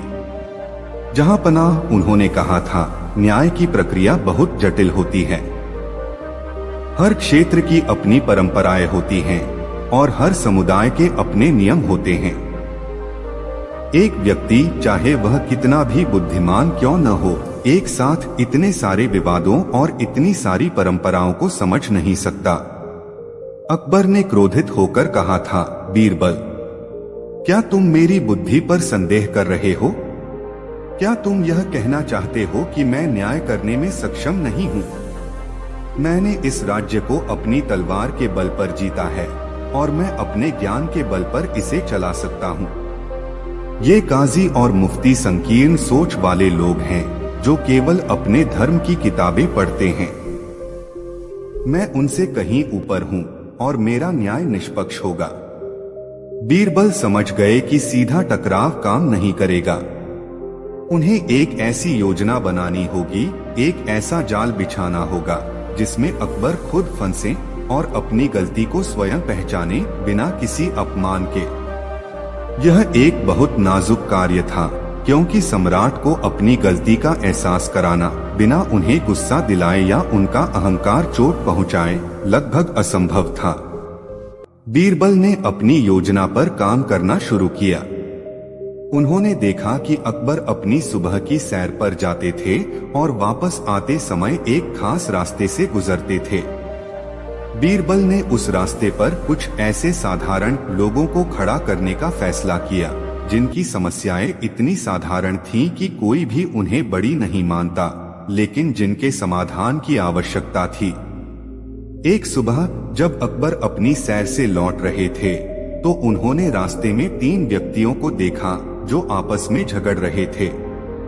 अकबर आमतौर पर ऐसे छोटे मोटे झगड़ों पर ध्यान नहीं देते थे क्योंकि वे अपने बड़े मामलों में व्यस्त थे, लेकिन इस बार बीरबल ने कुछ ऐसी व्यवस्था की थी कि यह झगड़ा अकबर के रास्ते में ही हो। एक व्यक्ति चीख रहा था, यह मेरा रास्ता है, मैं यहाँ से जा रहा था और इसने मुझे रोका। दूसरा कह रहा था, नहीं, यह मेरा रास्ता है, मैं तो यहीं खड़ा था और यह मुझसे टकराया। तीसरा, जो उन दोनों से थोड़ा दूर खड़ा था, कह रहा था, तुम दोनों गलत हो, यह तो मेरा ही रास्ता है और तुम दोनों मेरे रास्ते में खड़े हो। अकबर रुके, उन्हें गुस्सा आया। क्या मूर्खता है यह, उन्होंने कहा, यह एक मामूली रास्ता है और तुम तीनों इस पर झगड़ रहे हो। यह कोई बड़ी समस्या नहीं है, जाओ और अपने रास्ते जाओ। तीनों व्यक्ति तुरंत बीरबल की ओर देखने लगे, जिन्होंने उन्हें पहले ही समझा रखा था कि क्या करना है। बीरबल ने तीनों को इशारा किया। पहला व्यक्ति, जो एक किसान था, अकबर के सामने आया और बोला, जहां पनाह, यह मामूली रास्ता नहीं है, यह मेरे खेत की ओर जाने वाला एकमात्र रास्ता है। अगर मैं इस रास्ते से नहीं गया तो मेरे खेत पर पानी नहीं पहुंचेगा और मेरी फसल सूख जाएगी। दूसरा व्यक्ति, जो एक कुम्हार था, बोला, जहां पनाह, यह मेरे गांव का रास्ता है, अगर मैं इस रास्ते से नहीं गया तो मैं अपने मिट्टी के बर्तन बेचने बाजार नहीं पहुंच पाऊंगा और मेरे बच्चे भूखे मरेंगे। तीसरा व्यक्ति, जो एक बूढ़ा चरवाहा था, बोला, जहां पनाह, यह मेरी भेड़ों को चराने ले जाने का रास्ता है, अगर मैं इस रास्ते से नहीं गया तो मेरी भेड़ें भूखी मर जाएंगी और मैं उन्हें बचा नहीं पाऊंगा। अकबर हैरान थे, उन्हें लगा था कि यह एक मामूली झगड़ा है, लेकिन तीनों व्यक्तियों ने अपनी अपनी मजबूरियां बताईं जो उनके जीवन मरण का सवाल थीं। अकबर ने उन्हें देखा और उन्हें महसूस हुआ कि वे सभी सही कह रहे थे अपने अपने दृष्टिकोण से, लेकिन एक ही रास्ते पर तीनों का अधिकार कैसे हो सकता है? और यह रास्ता जो उन्हें इतना मामूली लग रहा था, इन लोगों के लिए इतना महत्वपूर्ण कैसे हो गया था? अकबर ने उन्हें कुछ देर देखा, उनके मन में उलझन पैदा हुई। यह समस्या उनके किसी भी शाही फरमान या धार्मिक ग्रंथ से हल होने वाली नहीं थी। इसमें किसी बड़े कानून की आवश्यकता नहीं थी, बल्कि सामान्य समझ और मानवीय दृष्टिकोण की आवश्यकता थी। वे कुछ देर सोचते रहे, फिर उन्हें कोई स्पष्ट समाधान नहीं सूझा। ठीक है, अकबर ने अंततः कहा, बीरबल, तुम इन तीनों की समस्या सुलझा। मुझे समझ नहीं आ रहा कि एक ही रास्ते पर तीनों कैसे चल सकते हैं। बीरबल ने मुस्कुराते हुए तीनों को अपने पास बुलाया। देखो भाइयों, बीरबल ने कहा, तुम तीनों का दावा सही है और तुम तीनों को इस रास्ते की आवश्यकता है। तो क्यों न ऐसा करें, किसान भाई, तुम सुबह सबसे पहले अपने खेत पर जाओ जब बाकी लोग सो रहे हों।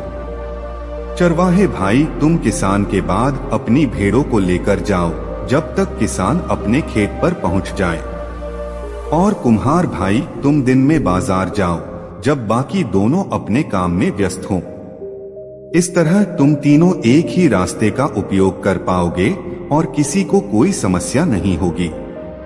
तीनों व्यक्तियों ने एक दूसरे की ओर देखा। यह एक साधारण व्यावहारिक समाधान था जो तीनों के हित में था। उन्होंने बीरबल को धन्यवाद दिया और खुशी खुशी अपने अपने रास्ते चले गए। अकबर यह सब देख रहे थे। उन्हें पहले तो राहत मिली कि समस्या सुलझ गई, लेकिन फिर उनके मन में एक गहरी आत्मचिंतन की लहर दौड़ गई। उन्होंने सोचा, यह कितनी साधारण समस्या थी, लेकिन मैं इसे सुलझा नहीं पाया। मैं जो खुद को सभी ज्ञान का स्रोत समझता था, एक मामूली रास्ते के झगड़े को भी हल नहीं कर सका। और बीरबल ने कितनी आसानी से, बिना किसी बड़े कानून या शाही फरमान के, केवल सामान्य समझ और व्यावहारिक दृष्टिकोण से इसे सुलझा दिया। अगर मैं ऐसी छोटी सी समस्या को हल नहीं कर सकता, तो मैं इतने बड़े साम्राज्य के लाखों विवादों को कैसे हल कर सकता हूँ। बीरबल ने देखा कि अकबर के चेहरे पर अब अहंकार की जगह एक गहरी विनम्रता और समझ का भाव था।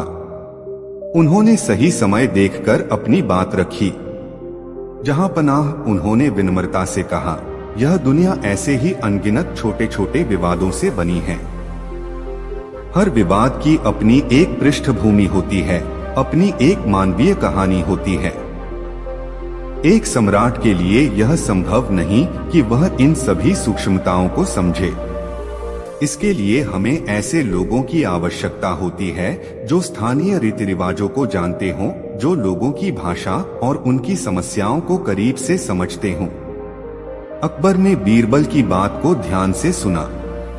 उनके मन में अब कोई क्रोध या प्रतिवाद नहीं था।